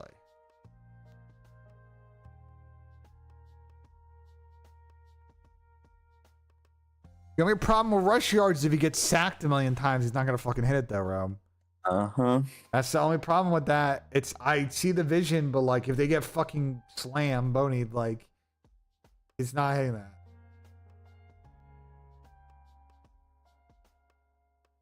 I would not put an American coin on Sam Levitt. I really don't feel like putting money on it. That way. The Scatterboo picks are a little bit better. Like I feel like that's, you know, it's a life choice for sure. I'm putting a nice 50 coin on this. Just walk with me. Nice little 50 Tweet coin. is gonna go crazy. Yeah. Try tweet this out, right? Yeah, that's a walk with me. Try tweet this out. And then you get everybody in the entire comment section. Oh, you're faded. You're an idiot. And it's like, okay. Yeah, we gotta figure out what am I gonna fucking do? Uh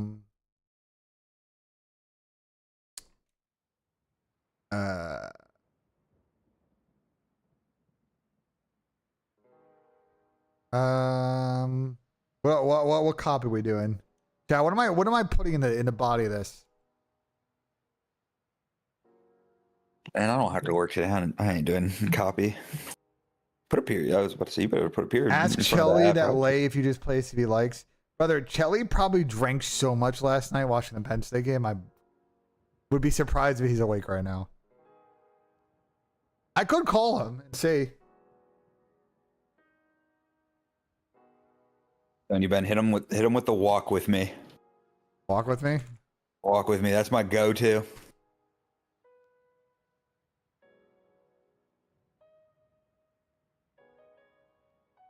You put like an emoji at the end. What do we think? Oh, you gotta do the devil emoji. Devil emoji. I'm keen. It's always the devil emoji.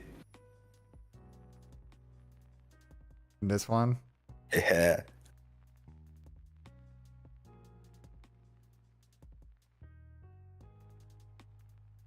I should probably link it.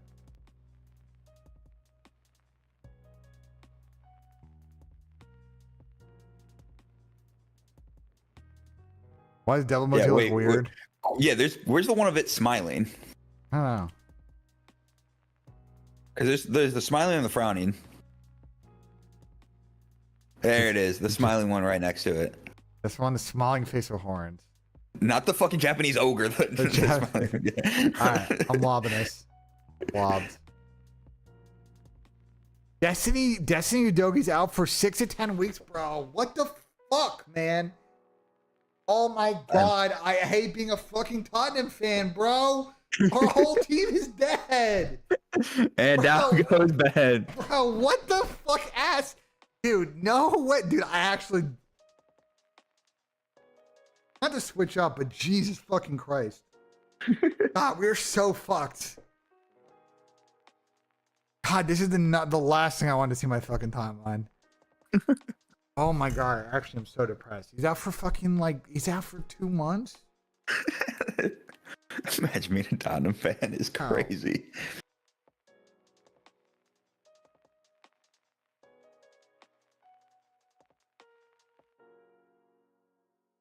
No, I refuse to support Chelsea. That is not going to fucking happen. Hey, Logan, talk to my chat real quick. I'm going to go pee real quick. You're not a Chelsea fan? That's crazy.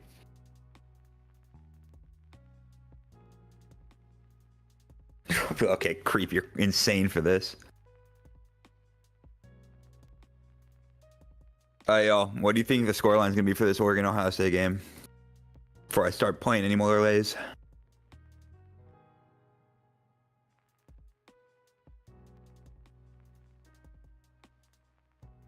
London is blue. Okay, bro, Cade. Fuck off. Cade, what happened when the Cowboys played the Lions, my boy?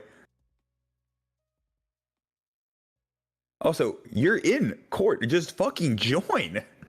You're just in a different chord, Cade. Could be worse. Could be a Lions fan. Bro, Cade is literally in a different chord.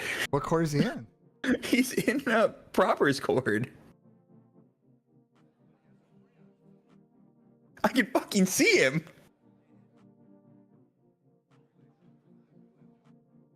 Oh yeah, I may or may not have asked chat what they think the Oregon Ohio State score is going to be. The fact that Oregon's the underdog is insane. Gersh chord, Cade. Did they?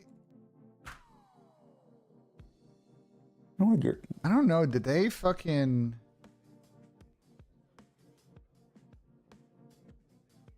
They always been the underdog in this? Bro, what? I feel the fuck? Bro, Cade, you're unreal.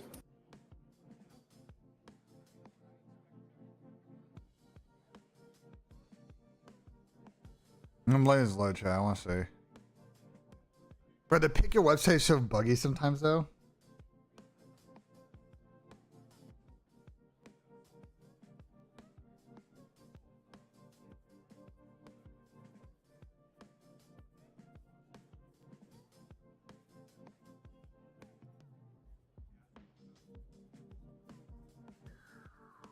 There's such a wild world where so many people are like trying to get this Ohio State money line. I do hope that Ohio State wins. I'm not even an Ohio State fan. I just think it'd be funny. I can't see the full, bro. It's so fucking pick your website sucks. Okay, so Oregon was the underdog the whole time, but I got pretty close. A couple days ago, I got pretty much close to a pick 'em. My picket record.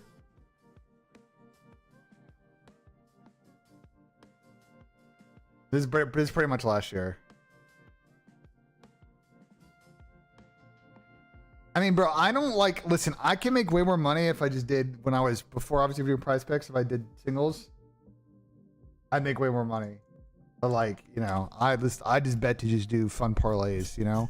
I will say the Ben J banger fucking the other day was this. Thank God this game went fucking over, bro. Hey, dude, I felt so bad. We were in court with one of my friends, and he had live bet it at -8.5 Lions. And that last 40, and that last tutty with 50 seconds left brought it to 6, and he's like, he wanted to die. That is really tough. Now, you know who's been on a generational run? Matt?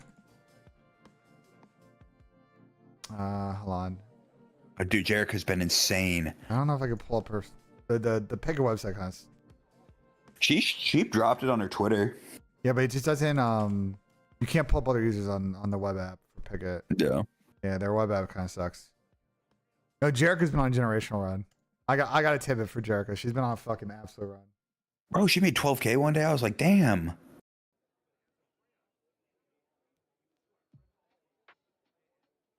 Chris, what you talking about?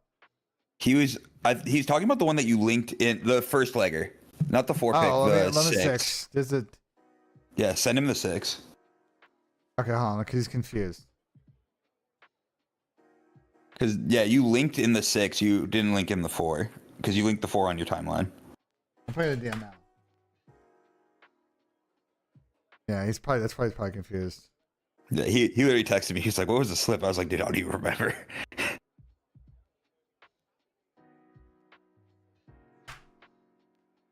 You playing Dynasty Fantasy Football? I used to be in a Dynasty Fantasy Football league, and I stopped playing in it because the league had stupid rules. I think we've been talking about with our friend group about starting one up. I could be keen. I'm in too many fancy fucking leagues though. Like between the 2 sub leagues, the 3 money leagues I'm in, like 5 is all and like a family league, I'm in 6. Like it's too fucking many. I don't know. Adding another one is just like already pushing it. Because the problem is once you get to like that 6, it's just like, bro, it's just like the sub leagues I don't like super try hard, but then it's another money league where I'm just like, or is just too many to keep track of. It's just like every team has got different. My team's all got different situations, and I'm trying to like focus. It's hard. It's too much information to process. And then like you do way too much fantasy. I cannot. My brain would die. Oh, and I also do like fucking. I've been a big fantasy golf like fucking pool every year. We'll obviously do March Madness. I think I'm doing a fantasy baseball league this year, so that'll be fun. Fantasy COD, which will be interesting. We didn't even talk. We haven't even talked about this. We had some time. We should talk about this. I'll talk about kicks. Yeah, so I don't know, chat. I don't really have info on like, you know, the exact particulars of the situation, like what kicks got going on. But you know, obviously he's going back for a bit, and so that puts Falcons in a real bind because obviously he was their best player in those first 2 weeks. And it seems like they may be moving a body to the challengers lineup and then bringing up 2 players.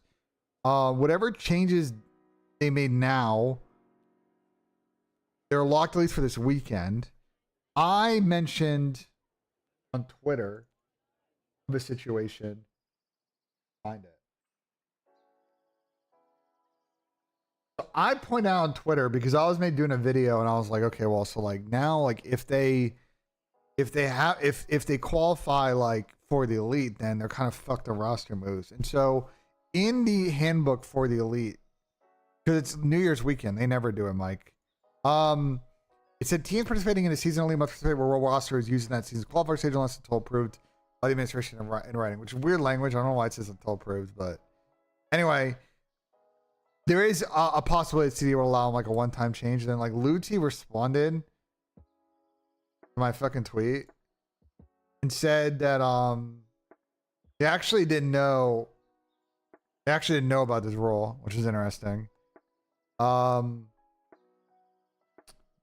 this obviously makes sense to me that like they do want to at least probably give all 8 players a look at some point in the pro roster. So I don't know if the Falcons lineup that they're going to have now is what they'll play on the 10th. And I don't know if the one they'll play on the 10th is what they're going to actually play the first week of the actual matches when they resume again, not just a minor tournament. So it's like one to watch on this situation because I don't know much about their challengers players. You know? They brought up.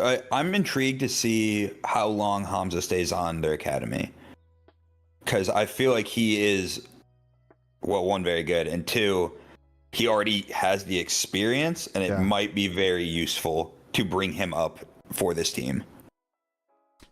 Favorite English team?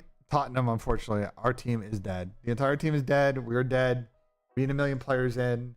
Send Timo Werner the fuck back on loan. Like, and my misery, bro. It's not a good time to be a Tottenham fan. But yeah, no, we'll see what, to get back to your point, like we'll see what Falcons do. I also think, interestingly, you know, this Hamza Frosty pickup is interesting to me because obviously they needed to bring in another player because Khalid going out only left them with 7 on the roster. So like if they're going to play this Challengers tournament this weekend, they needed someone. But like, is their goal then to have Frosty maybe here long term? Like that, I actually don't know. I assume not, but yeah, it's a bit of a weird situation. It was never a good time to be a Tottenham fan. Now, it was a couple of years ago, it was fine. Now, it's a rebuild situation, and it also doesn't help that all the players are injured. Ben, how did Falcons Academy place in Challengers? I've like half followed them. You need like top 8s and shit, I think. It's like not bad.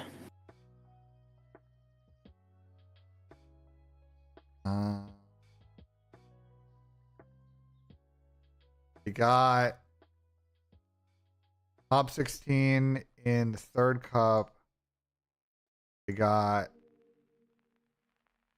think it's the only cup they played. I don't know. I don't think they played cup 2. Yeah, they didn't play the 2nd cup. They didn't play the 1st cup either. This is Adam Schefter tweet, just lengthy. But guess what? Their points are about to be insane because they get King of Bodies pro points. So they're not going to play Saquon Barkley versus the Giants? Set it on fire, bro. Pussy ass decision by Sirianni, bro. Pussy ass decision. Look at what look at what Joke said in chat or in the Twitter group. Joke said, if we don't let him get the record and then don't at minimum make the Super Bowl and then crash out, yeah, no, I agree. I agree with this take. Dude, I feel so bad for him. I agree with this take, bro. That's actually so fucking dumb. He needs 100 yards and they're playing the Giants. You think he's not getting that in the first quarter? The Giants are fucking horrific. And he just hates them. That's just pure anger runs. He looks like Pacheco trying to sprint against them. Well, Jalen Hurts is also coming from... Jalen Hurts not playing, I thought, was generally going to happen as well because he's still recovering from getting concussed. So, like, that was fine. But, like, they can beat the Giants with fucking any one of their quarterbacks. Yeah, of course, Barkley and the O-line said they're fine with it. It's more of a, like, for the people. Yeah, they had an opportunity to do the funniest thing, and now we're just not. Like, that's actually so fucking cheese. I'm actually I'm actually annoyed because I was looking forward to this as a Giants fan. The Trent just posted his slip. Trent has no, it's his original slip card. He has over 109.5 on Jeremiah. Ew, don't do that. Over 60 on Riley Leonard. Doable. Matthew Golden 90 yards is insane. Evan Stewart 60. I mean, he got like 100 and something. I think He had like last 170 last game. So like that actually makes sense. I think the Matthew Golden 90 yards is the choice. Considering they're just gonna probably run the ball a gazillion times in that game. Do you know about Kings League? I do. I don't watch it that much though, because it's not really in English. I'm waiting for Kings League US though. I think they're launching one this year. But then if he gets injured during the day, people will call Sirianni an idiot. I mean, probably, and that's probably the reason why they're not doing it. But there's more, people were calling Dan Campbell an idiot for having our starters play against the fucking 49ers. But guess what? It's football. They're going to get hurt whether or not. Yeah, we got to zoom. We got to zoom a tweet. We got to zoom a tweet that just hit my timeline. We got some good gas from my duo. Tommy said, W picks Benjay. Let's lock in a lineup when we're back. Absolutely. Let's see if I can drag fucking Kate. I can't Bro. fucking drag in this cord. Pain. We go on one of the other channels. Bro. Yeah, he should be he's in the main one. I'm going up to Bruv. Alright, I'll be there in a sec. Yeah, I know what Kings League is, but I'm just saying, like, I don't watch the Spanish one because it's in Spanish. So. Hey, man. Yeah, one second, guys. So what I'm gonna do, chat, is I'm actually texting my friends right now. I gotta figure out when I gotta go. So I think at least we're gonna do a watch party the first like 30 minutes of this game. But I gotta dip at some point because we gotta go spot out our spot for the bar we're going to. Let me text the group.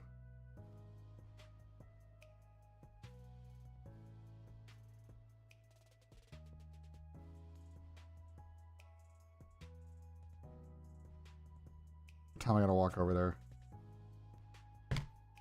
Make some potato pancakes for brunch. It's a good fucking play. It's a good fucking play. Breaking the shit in real life is very political. I'm back. Are we shocked? I'm back.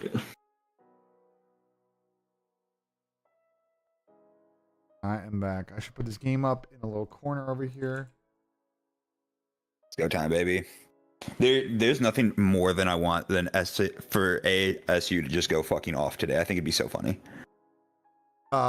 If they win this game against Texas, I will.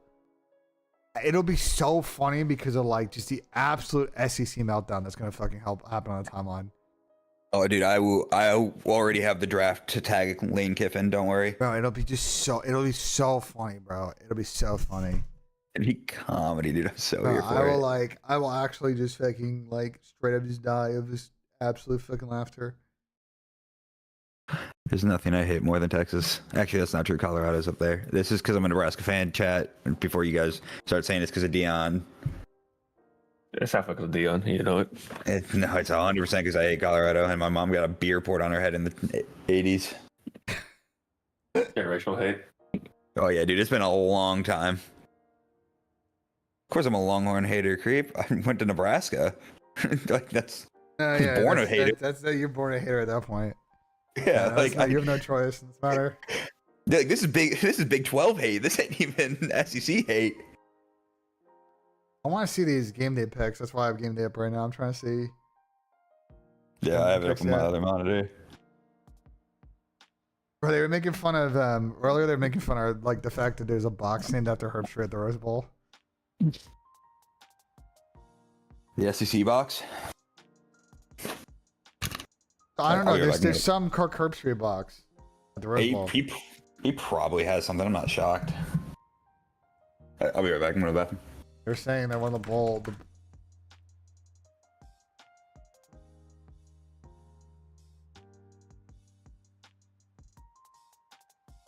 NBA picks? Nah, not doing NBA picks tonight. I'm focusing on college football. We'll be doing more like prize pick segment chat. I gotta do like a lot for this deal. So we'll be doing them obviously for CDL every day. But we'll be also doing a bunch during the week and shit. Like I just signed a deal yesterday, chat, so they haven't even put like the promos in yet, like the promo money in yet. So yeah, we put 50 on this, and we have this insane 6-legger that, I mean, if this hits and I make a rack, like I don't want to tell you, I might just retire on the spot at that point.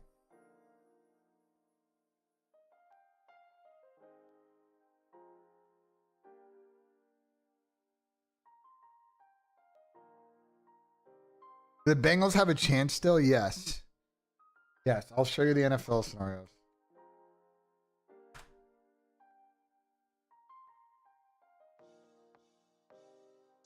All right, first White Claw's been cracked. We're back. The Bengals do not control, for what I was asking. So the way that the AFC situation breaks with what happened with the Denver game, the Bengals game, Denver Bengals game, and the Dolphins game is that Denver controls their own destiny. If Denver loses and the Dolphins win, they're in. If the Dolphins lose or tie, the Broncos lose and the Bengals win, they're in. That's like the cascading order. And the funniest part about this is the 2 early games are on at 4. So like that like weird situation is that the Bengals game is on Saturday. I don't know why both AFC North games are on Saturday, but anyway, they are. And so the Bengals could win, and then they're just sitting there waiting until Sunday afternoon to know if they're like actually in or not. It'd be very funny. It's only one game that matters on Sunday. The Lions fucking Vikings game? Hell yeah, brother. How pissed are you going to be if you guys lose near the 5th seed? I mean, I don't care. We're pretty good on the road. I'm so jealous because my family's going to the game. Okay. I love that we're season ticket holders, but I hate that I live in Georgia, so I don't get to use those. Is your family upset that the season tickets are like doubling in price next year? Brother, have I not told you how much we are paying next year for season tickets? How much you pay right now for tickets? I don't know the exact amount this year. I think the total was like $5,000 for 4 tickets. That's not that bad. That's actually really good. Yeah, it's not that bad. We are paying $10,000 for 4 tickets next year. Oh my god, they doubled it. They doubled the. They doubled it, and we're at like, mind you, we're at like the 30-yard line in the first level. So like, they're great seats, but dude, Well, 10 for 4. 2,500 a piece. And so 10 for 4 is like 2,500. And you get what? 8 home games? Dude, I think we might get 7 next year. Yeah, that's I think not. It's 300 a ticket. I mean, when it was half of that, it was really good. It was great for this year because my parents were able to sell off. I think it was 2 games just because like no one was able to go, and they made their money back for the year. When you were paying 120, 12.50 a seat, and it was like 160 is like insane value. Well, my stepdad called the ticket office. He goes, "What happens like if we start losing again? Like, is my price going down?" Oh, that's a good question. Make it make sense, bro. I assume they've gotten a lot of calls like that. I mean, to be fair, it seemed like the number was really low relative to their markets, but obviously they're trying to squeeze a little bit of revenue.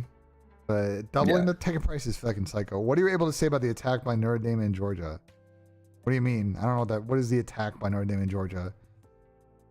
Are we talking like offense, or are we talking like what happened in New Orleans? Those are very different entities. Oh, you're talking about the. Oh, you're talking about the. Are you talking about the fact that they have to clear the Superdome right now? Sugar Bowl did not get delayed, did it? The issue is that they. I'll see on my timeline when we're doing the stream. They have to sweep the building. Yeah, I'm not shocked. Oh, it doesn't. It seems like they're gonna be able to do it in time before the game, but obviously, like, it's gonna take them a while to sweep the building. Is the issue? A very large stadium with a lot of rooms. Yeah, especially. I mean, they have 8 hours until the game. Ooh. Damn. Okay. 1 sec. I got to do something very work related. Everybody on game day. Just pick Texas. Where is the University of Georgia? There we go. Game day's so funny right now. They have mowers in the back. I wish I could show this on stream, but I don't want to get DMCA'd. They have mowers on fucking stream behind us mowing the field right now at the Rose Bowl. By the way, the Rose Bowl field, the layout they have this year and the colors actually looks fucking insane, chat. I wish I could show you this the way they were. Actually, I'll probably find a picture. Where's our story? Let me edit this.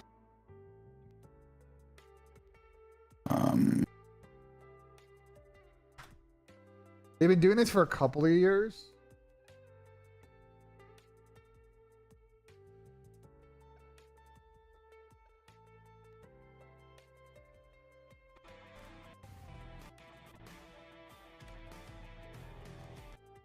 They've been doing this for a couple of years, but they not only color the end zones, but they color like they also color like the sidelines of the end zones too. You get this like really cool red. You get this really cool like red and green situation going on here. Like, you can't really. You'll see it during the game, but like from the 20 in, like on one side will be red and one side will be green. It's gonna look at it. They were showing on game day. It actually looks like really sick. It'll look really cool on TV. It won't look as cool as the Pop-Tart sideline, but like it'll look pretty cool. Thoughts on Kirk Herbstreit? Kirk be saying some stupid shit way too often. I like Kirk, but he has been like this summer and this fall, he's gotten caught saying some pretty stupid things. And then recently his like SEC take about the playoff was very dumb. And he's been like getting kind of pummeled by it. Deserved. Did you see the dumb shit that he said on Twitter? You know, it was bad. Well, he was just like, I didn't say that. And he literally got community noted. He goes, you literally said that that Indiana teams, that there were teams more deserving. And it's like, what do you mean by that, Kirk? We might have deleted his tweets from last night, but he had some pretty stupid tweets. I mean, do you see what Lane Kiffin tweeted yesterday? He said, let's go Penn State. Yeah, he got dude. This is a tweet There it talking is, about. yeah. Community noted. And then he got community noted. But he said Indiana was not a team that should have been on that field when he considered the other teams that could have been there. Meanwhile, they lost by 10. And he got blown out. Like, okay, bro. Here's the pick of the field. Okay, bet. What I'm talking about. Bro, does this not look fucking sick? Like I said, it doesn't look as nice as the Pop-Tart sidelines, but like, they're pretty good. Where's the sprinkles on the sideline? I'm not convinced. No fucking sprinkles, bro. Bro, let me show you if you didn't see it. It's so fucking funny.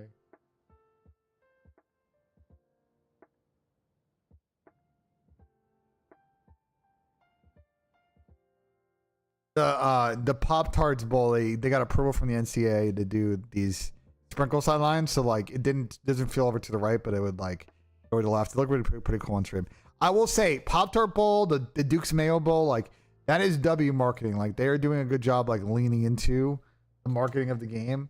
My only concern now is like all these other like non like consumer brand bowls are gonna try and be just as cringy, and it's not gonna work. Did you see the people that got married at the Cheez-It Bowl? People got married at the Cheez-It Bowl?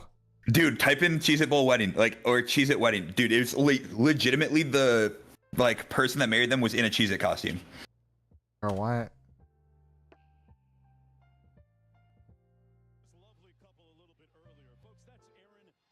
They said they wanted to get married here. Like, this is an actual. They got married at the fucking Cheez-It Bowl. Bro, what is this? European mind could not comprehend. Oh, what?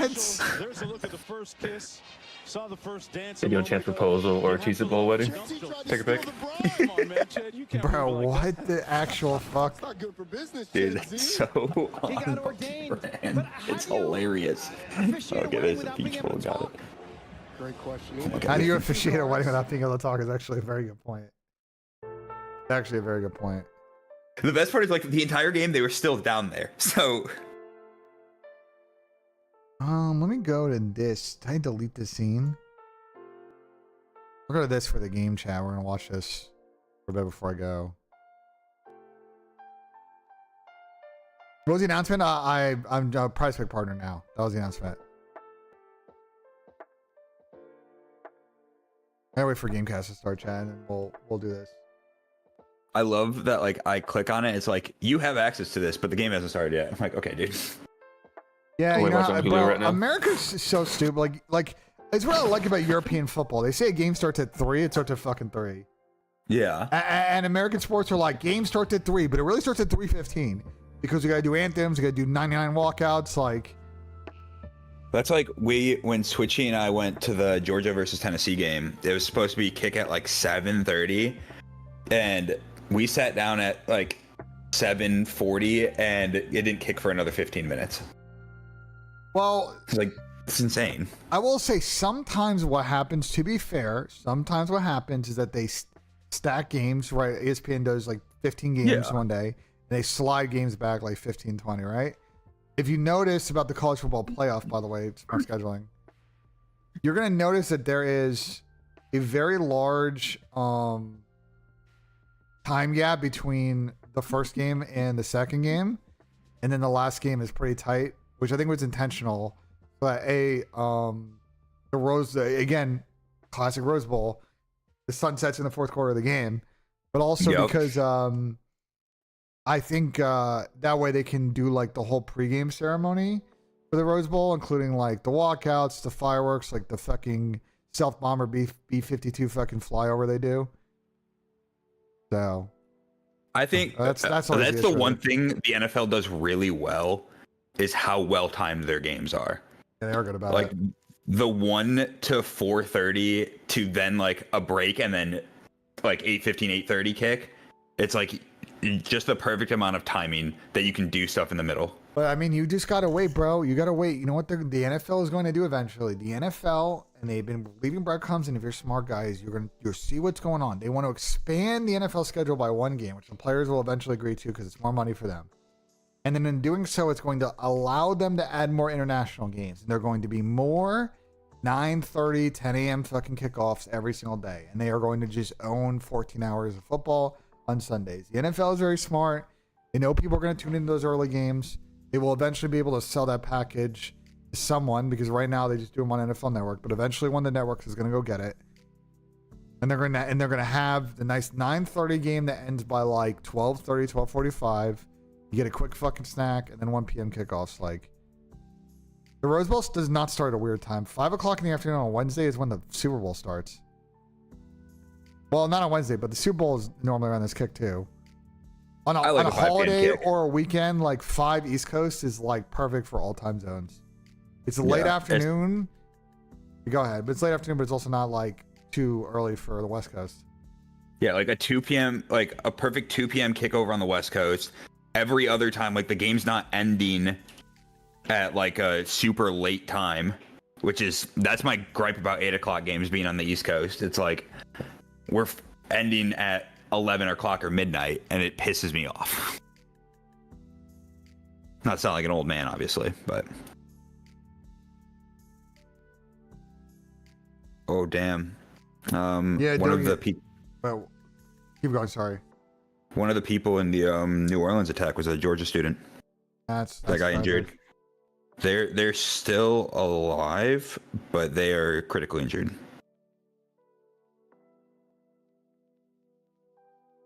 Yeah, really sad situation. I saw that they had removed. So I've been to Bourbon Street a few times. We've had COD events there, and they have bollards up. You can't cross a lot of cross streets in Bourbon Street except for a couple.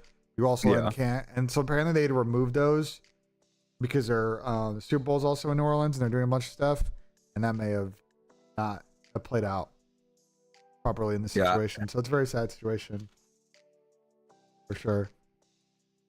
Yeah, Udogi got hurt. I'm actually fucking depressed. You guys didn't see Ben crash out when Udogi got hurt. Bro, I opened the timeline. I saw Paul Keefe tweet, and I was like, bro. Bro, we already have...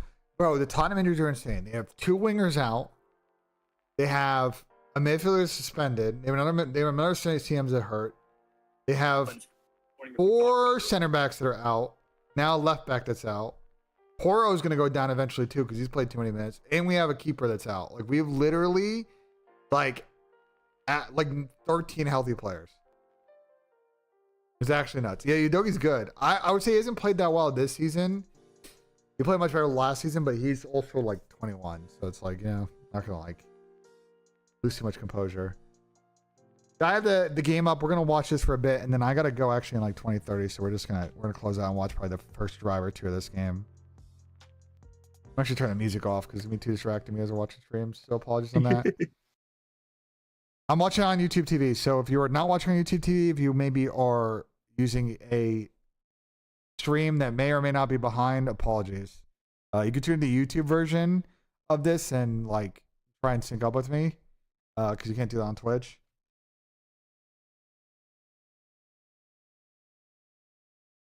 Yeah.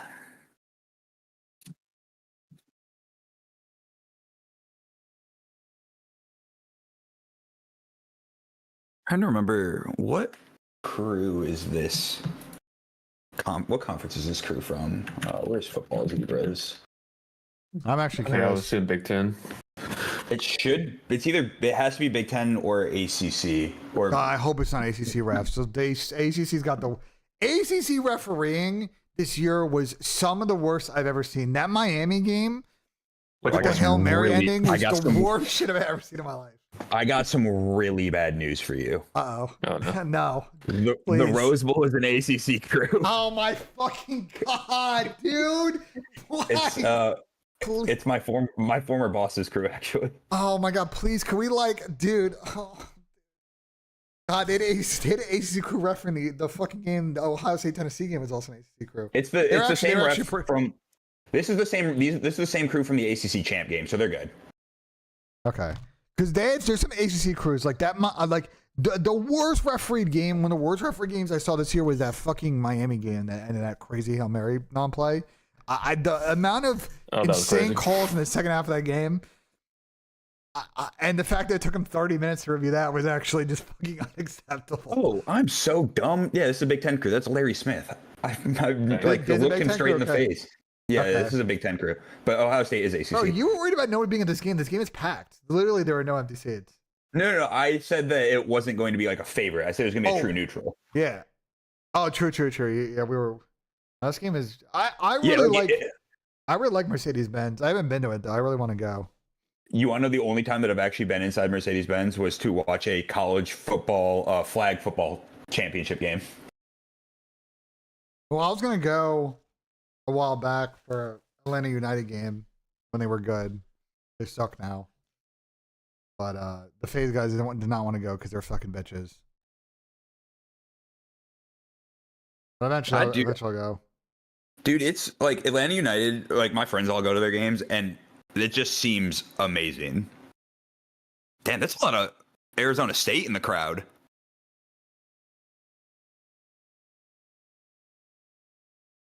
On chat, I need to redo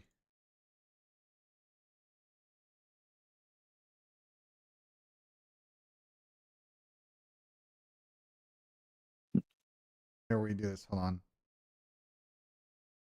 I remember being in Arizona State like week 2. I can't believe in this game. I haven't played at Texas State. Yo, so Cade, can we talk about how your college team didn't win their bowl game? We don't have a quarterback. That's my excuse. That's crazy. Imagine being an Oklahoma fan. That's tough. That's the one thing I love. Real tough. Why is it? Don't finish your thought. Finish your thought. He's an Oklahoma fan and a Dallas Cowboys fan.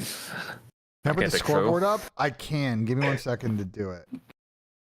Give me 1 second. I'm gonna go to this scene so I can do it. I can't put the scoreboard up so you guys can sync. Watch this. Oh, get outside, Scatterboo. Yo, I'm not liking this fade on Scatterboo rush yards anymore. It's just the first drive. We're good. Fucking fine. Okay, they rush for 40 drive 1, they rush for 20 rest of the game. Fine. They gotta get the panic betters who see one good rush like fuck it, 120 yards. Me. Here's a second, chat. I'm just trying to set this so it syncs up. I haven't done the scoreboard fucking thing on this one in a while.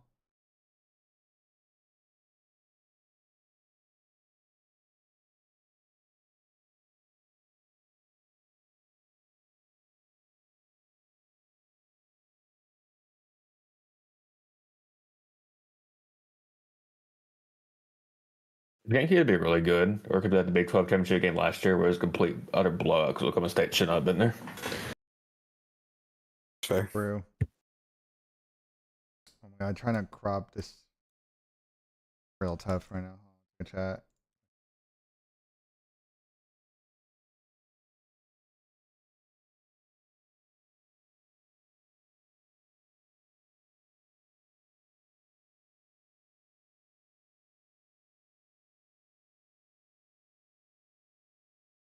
Zero clock sync while the clock's running. Hold on, I'm trying to put it on the screen. It's just tough to crop. You just gotta give me a second. It's because it's just really hard to do in studio mode. I'll have it done in 2 seconds. Hold on, almost done. I just can't do it on the screen while I'm doing it. Problem.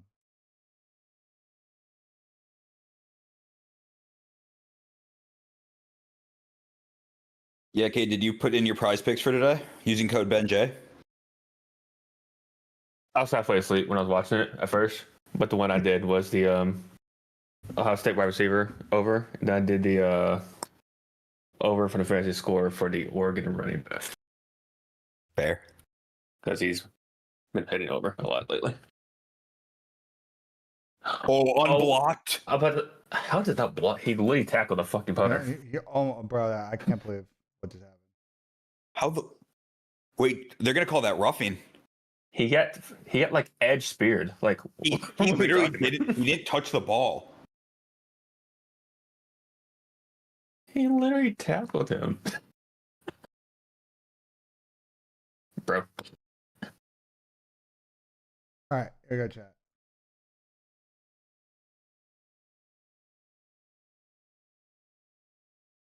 Oh my god. Oh my god. How do you not hit that ball? There you go, chat. God, that was a pain in the ass to crop. Holy shit! It's actually fucking miserable sometimes on Streamlabs. One of a kind, Ben. You got it. It's actually just like alt was not working. Like running the kicker, tough. All right, Arizona State ball midfield. That is not an ideal start for Texas. I'm so confused how the fuck he didn't touch the ball. He went towards his like inside leg instead of like the outside. Yeah. That's about what we're gonna expect this game. Not a lot inside for Cam Scott, but they try to move the line left. But they're not gonna win a lot on the inside. No, I mean this entire game is going to have to be Arizona State trying to go off the tackles. I agree. I mean, Ginger last night trying to force the inside when they weren't giving anything for the entire like first half. Chat, I need advice. I'm currently wearing unreleased phase Nike sweatpants. Do I wear those out, or do I wear like black golf pants? Black golf pants, most comfortable pants known to man. I think I need to wear black golf pants. They're a little bit more professional. Nah, the problem with them, John, is like I don't know. They're not like go out type sweatpants. That's my thing. Is like they're good. They're comfy. Like I wear them a lot on the stream, but Also, I wear a large, Ben, just so you know.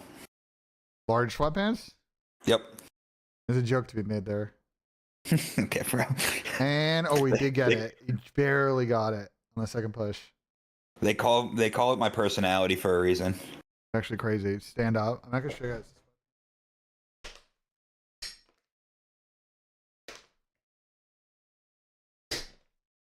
Oh, wait, those are hot.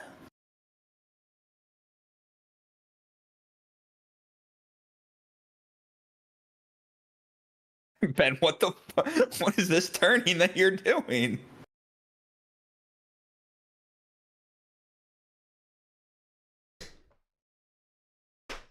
Ben, you look like a goddamn robot trying to show those off. I gotta hit it 2 times, Chad. That's why it's 3 plays behind. Let me speed up. I'm like 3 plays behind. Oh, this is a good scramble. Sam Levitt, get rid of the fucking ball. Okay. Bro got put in a headlock.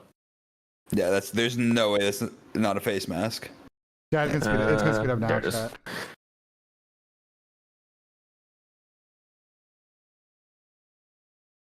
Just YouTube TV 2 times chat. They call it face mask? Yeah, it was a face mask. Yeah, put him in a Oh, headlock he, onto the he ground. definitely face masked him. Wait, no, he definitely Yeah. he definitely face masked him. Wasn't even close to reference right there. It's like, oop. Right there, I'm synced up now. All right. Been a good drive so far from Arizona State. A lot of penalties from Texas, though, extending this drive. Yeah, I mean, there's just not, right now, not going to be a lot on these inside runs. Is what we expected. No hangover? No, I was definitely hungover this morning. But you see, Kevin, is that I'm experienced and I know how to fight through a hangover. I know to not be a moron and not have water next to me when I wake up, an Advil. And I went out and got good protein, good food to make sure that, you know, I was able to have the nutrients to recover today. What I'm concerned about is tonight because I have no food in my refrigerator. So what I'm going to do is I am going to attempt to time a Kroger grocery delivery to when I arrive back in my apartment today, that I will have like food to make like French toast or some shit when I get home. Oh, I was gonna say you should hit up the old DoorDash of Munchies, my favorite place in all I of need like Columbus. actual shit. I need like actual shit to cook. But like Uber See, Eats has got like you're a better real. than I was looking this morning, like Uber Eats got like some insane like 40% off like delivery on grocery order. Like you save like hella money. I mean, the amount of money that High Street has taken from me just from random food, No, High Street's got especially some when we good had Game choices. Arena lands.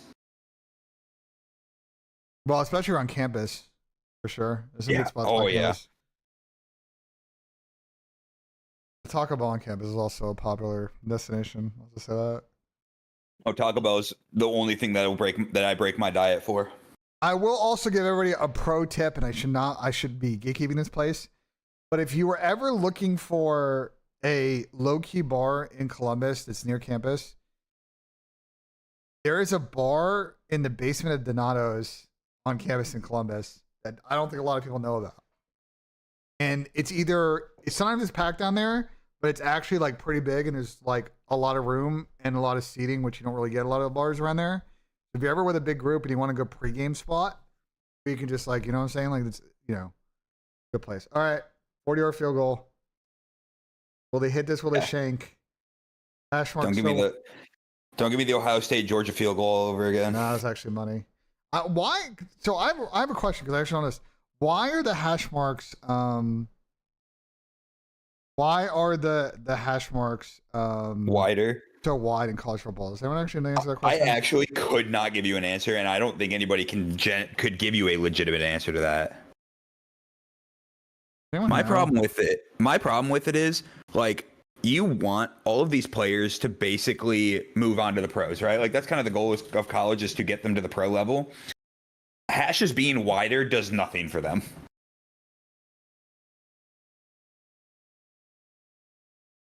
Yeah, I don't get it. It just seems very stupid. Very stupid. It's like leftover rule from like 50 years ago that's never changed. I'll do a quick Google. Basin Bar Benjay. I mean, it's the thing is it's a good spot because you can also get the food from Donato's.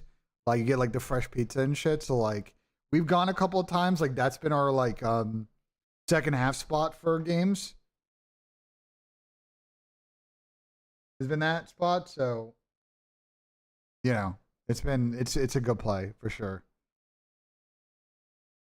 But yeah. Let's go to Not gonna some talk about the random- 7-minute drive they just had. I mean, that was a good fucking clock churner, but they needed to get away with a fucking touchdown there. Instead, they just walked away with just fucking field goal. Yeah, gifted 2 Vegas first downs. Why is this not updated? So a lot of people are saying it's mostly like it has mostly to do with offense versus defense. Just so like someone said it would be harder to defend almost a whole side of the field. So I guess they make it wider. I don't fucking know, dude. I have no fucking clue. So the NFL in 1972 moved the hash marks closer together, looking for a way to produce more action and more touchdowns. Sure.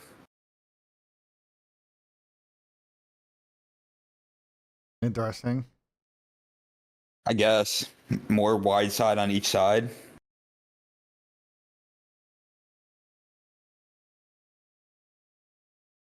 Nick's saying that the Sugar Bowl got postponed tomorrow. Yeah, that's what I'm looking. I'm seeing a lot of different things. Let's see. Is that actually true? Sugar Bowl hasn't posted it yet. Yeah, where are you seeing the Sugar Bowl postponed thing? Per local news, it is. They can't clear the building in time. It's probably why. Yeah, Sugar Bowl postponed. Well, that fucking sucks. It also makes tomorrow kind of lit, though. Actually, Yeah. it works both ways. So the Fuck, game that is the means game not- still going to be at 8 tomorrow? I guess it's still going to be at 8 tomorrow, then, right? Yeah. Wait, what does that mean for your bets? We had the Gunner Stockton. It's just gonna get delayed till tomorrow. I just got to fucking wait. True. I have a choice. Need Sugar Bowl to make an actual announcement on it. Like, I get, obviously, local news has postponed it, but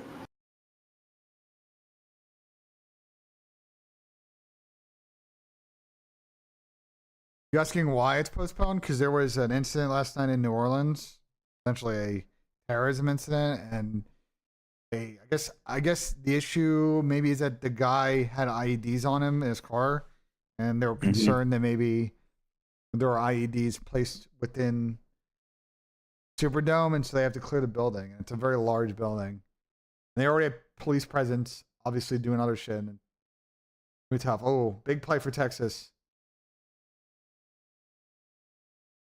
Well, anyone that wanted the fucking golden yards, he just got like 60 on that play. So there you go. I mean, dude, that's such a well-run play, though. Like a post where he sits in the zone.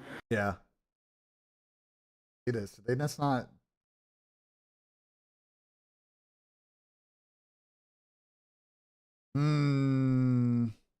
Safety got caught looking at the running back on that play, and he didn't have a fucking angle to actually come over the top. Well, 7-3, just like that. Long drive, and Texas scores in 2 fucking plays. Like Quinn Ewers fucking touchdown. Are we shocked, though?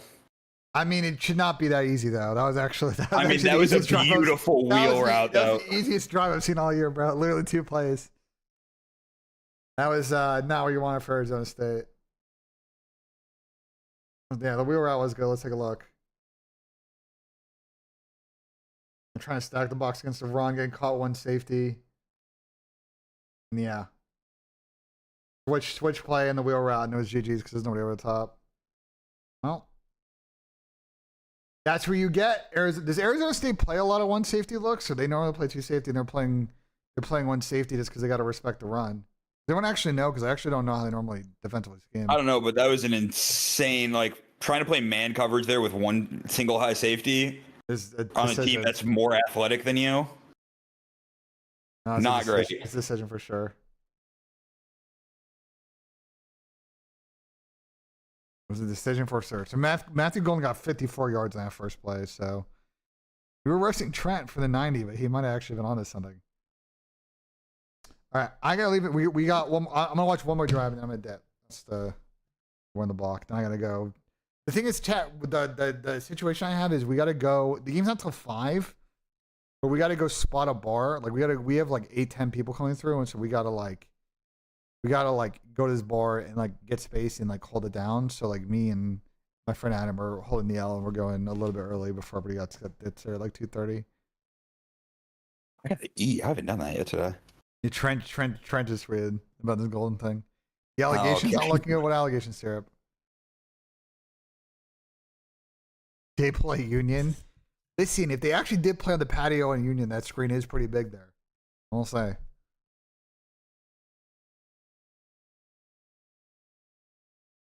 Neighbors Wait, want you. What? New Heights is about to do a Caitlin Clark episode tomorrow. Oh, Huge. that's gonna hit. That's gonna go crazy. I'm tagging Nick. He might bust.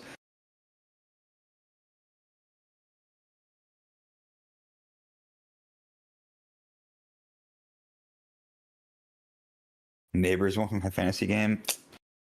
Neighbors is a go. That's true. He's one of the best rookies out there. Giants are a dumpster fire, but they actually low-key kind of hit a lot of draft picks this year. It's just the fun. You want to know the worst part? You guys are gonna win against the Eagles and proceed to ruin your draft stock. I know. That's the one scenario. I like us beating the Colts. Like, okay, the Colts actually tried to lose. Like, you know what I'm saying? Yeah. But like the Eagles, like this game's actually like winnable. Sucks. Brian Thomas might be better. That's a good shout. BTJ. Yeah. I mean, to be fair though, BTJ had an actual quarterback throwing him all year, whereas the Giants had 17 different shitty quarterbacks. So let's see how the neighbor looks with like an actual. God, I can't believe Malik Neighbor's gonna be getting thrown to by Carson Beck next year. God, I hope not. Welcome. Quinn Ewers, fucking cheese. Quinn Ewers is staying in college, bro. Lock in. Carson Beck's a good quarterback. I will give him that, but He's he not gonna be just good has some bad. At that point, bad give me times. Kirk Cousins. Like if like bro, at that point, like just if we're just do get a bridge, just do like I don't know when Kirk Cousins inevitably gets fucking traded or whatever. Like All I'm gonna say is I have watched college Darnold. quarterbacks be real. I've watched college quarterbacks be really bad and then be really good in the pros. AKA, I was in person when Josh Allen threw 5 picks against Nebraska. well, to be fair, he's also still sometimes throwing 5 picks in the NFL, but You- he's also Lamar- give Lamar throwing the for, MVP. also throwing for five TDs though. Actually, Give Lamar the MVP. I think Josh Allen's actually cut down. Is Josh Allen's interceptions are probably down this year, right? Yeah, I think he has one more turnover than Lamar overall.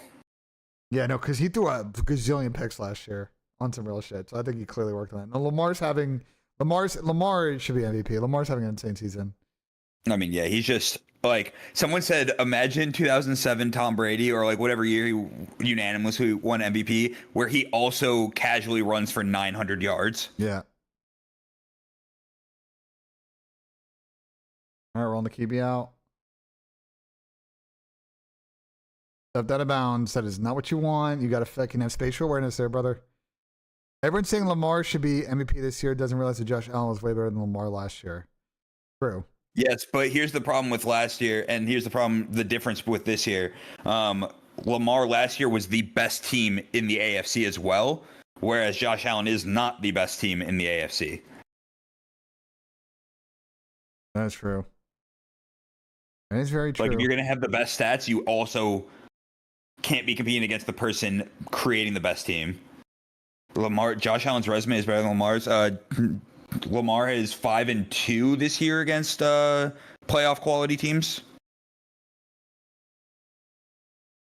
You know, the Bills, listen, the Bills have a real chance. Both the Bills and the Ravens have a real chance to go deep. I just like, it just seems like one of those the years the Chiefs are just like, humming along, and they're just gonna once again just fucking grind out games in the playoffs and just make the Super Bowl because The black magic will show up yet again. bro, it just is what it is. Like they're just good. They're good and not flashy this year. This is not okay. Yeah, no, this is okay. That's okay. Well, that was certainly one of the series of all time out of Arizona State. I'll just say what I just fucking saw. I just love it. That was a decision for sure. This may be the Oklahoma State game or Oregon. Okay, let go of it, Levitt. Jesus Christ. Is anyone actually open? No, but you just got to throw it away earlier at that point. No, he had someone on a streak route, but I don't ever think he was gonna be able to step up and sling it. They had someone on a deep route that actually was like low-key open, but you got to also then hit that throw. Well, they need to stop here. Obviously, you can't fucking. I'm gonna watch his last series and get off. But let's see what Texas does here. That's actually not a bad punt. And the coverage sucks. And it's got run back. GG's. Bro, are we here? Like, are we still, bro? Arizona say hello? Set it on fire, bro. Yep, just gone. And 42-0.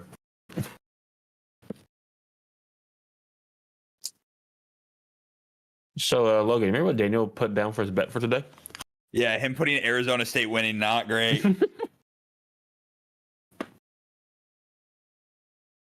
Bro, what in the actual F was that punt coverage? And this is why What was non-SEC and Big Ten teams will not make the playoff. It may have been potential block in the back there that didn't get called, but it's all good. And Colorado thought they deserved to be in the playoff. Come on now. Colorado can beat fucking Wait, no, Utah. who said that Colorado deserved to be in the playoff? Whoa. All of Colorado, bro. Okay, The well media. they're smoking the finest THC that they have because Exactly. Listen, Dion take. I like Dion. It is definitely impressive what they have done going from being the worst team, him coming in like they made a bowl game this year. They didn't beat anybody good this year. Let's just keep it real. Keep it a buck. Hey, Okay? hey, all I gotta say about Colorado, 28-10, belt to ass in Lincoln, Nebraska. Because coming in the game, he's like, okay, Nebraska good, Colorado good. I don't know. Interesting matchup. Nope, Colorado slammed. Colorado down 28-0 at halftime. Now college players are going to request 7 million. But that bugs. The thing is you would then assume that every big college is going to be able to keep affording all this NIL thing, and I don't think that's going to work out the way you think it's going to work out. Someone's going to come into one of these smaller schools and be able to fill night their way into actually having a fucking program. Like that is how it's going to work out. And that's why I think you're going to start seeing more parity in college football.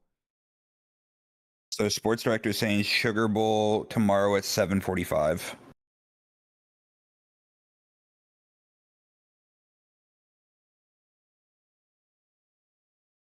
That only works because there's no Thursday night football this week.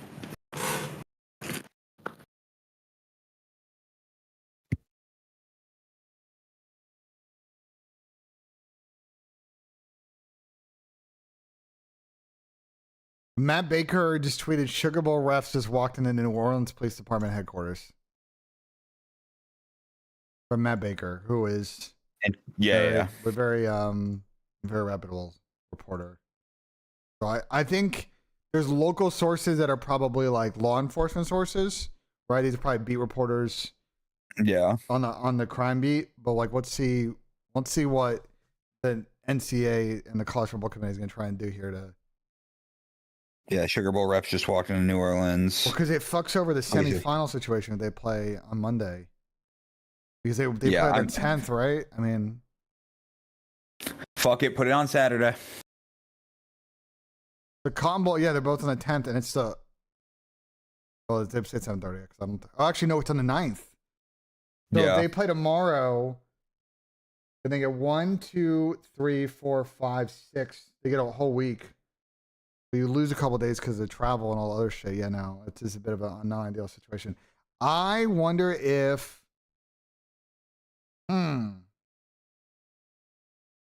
Well, this gets very complicated, right? Like, could they theoretically move the Orange Bowl back a day? And this is kind of a tough situation, honestly. Yeah, I mean, dude, this is Yeah. kind of insane. Yeah, I don't really know what this is why it gets very complicated because now I don't think they really NFL is on Saturday now. True, like there's a bit of a scheduling problem now with this postponement. My guess is this game will get postponed and they're not going to move the semifinal dates and like Notre Dame or Georgia is going to get fucked. But like it is what it is.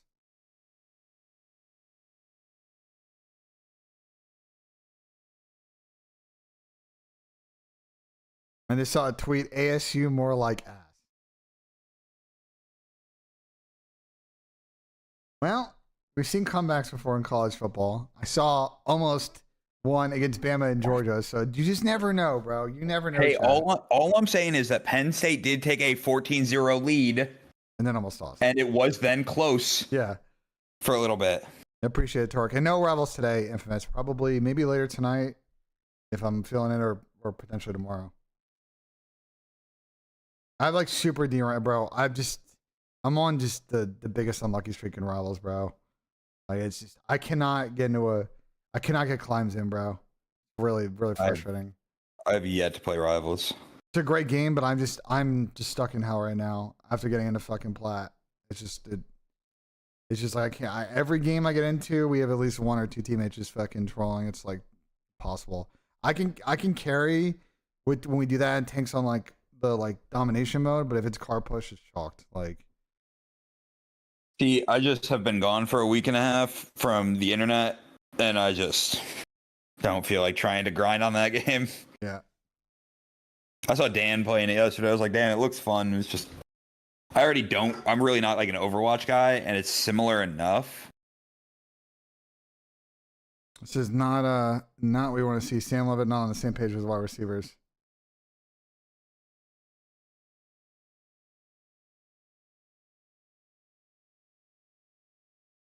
They call timeout. And just doing substitutions. You got to reseed the college football playoff. Well, I think that's what's going to happen. I think that's what they should have done off the rip. I think everybody thought that this would be kind of the situation, but yeah. Oh, they're bringing numbers. Yep. Oh, Sam Levitt. Oh, he just sailed it. That was almost a good play. All right. Sam Levitt is nervous. All right, boys. I got to bounce. I got to go get ready. It was an absolute pleasure hanging out with you guys today. Have fun, boys. All right. Later, boys. All right, chat. I'm going to go bounce. I got to go ready to head on out. I appreciate y'all locking in, guys. W announcement. I'm going to try and stream tomorrow. Who is live right now that we can raid real quick? Who's live?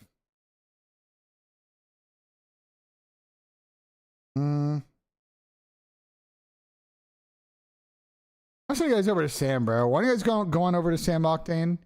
Go Sam some fucking love. And I'll see you guys tomorrow. I'll keep you guys posted on whether or not these bets hit. And yeah, I appreciate y'all locking in. I appreciate all the support on the prize picks. And it'll be an absolute pleasure of a football day. Hopefully this game gets tight. But I appreciate you guys. Thanks so much for all the support, the subs today.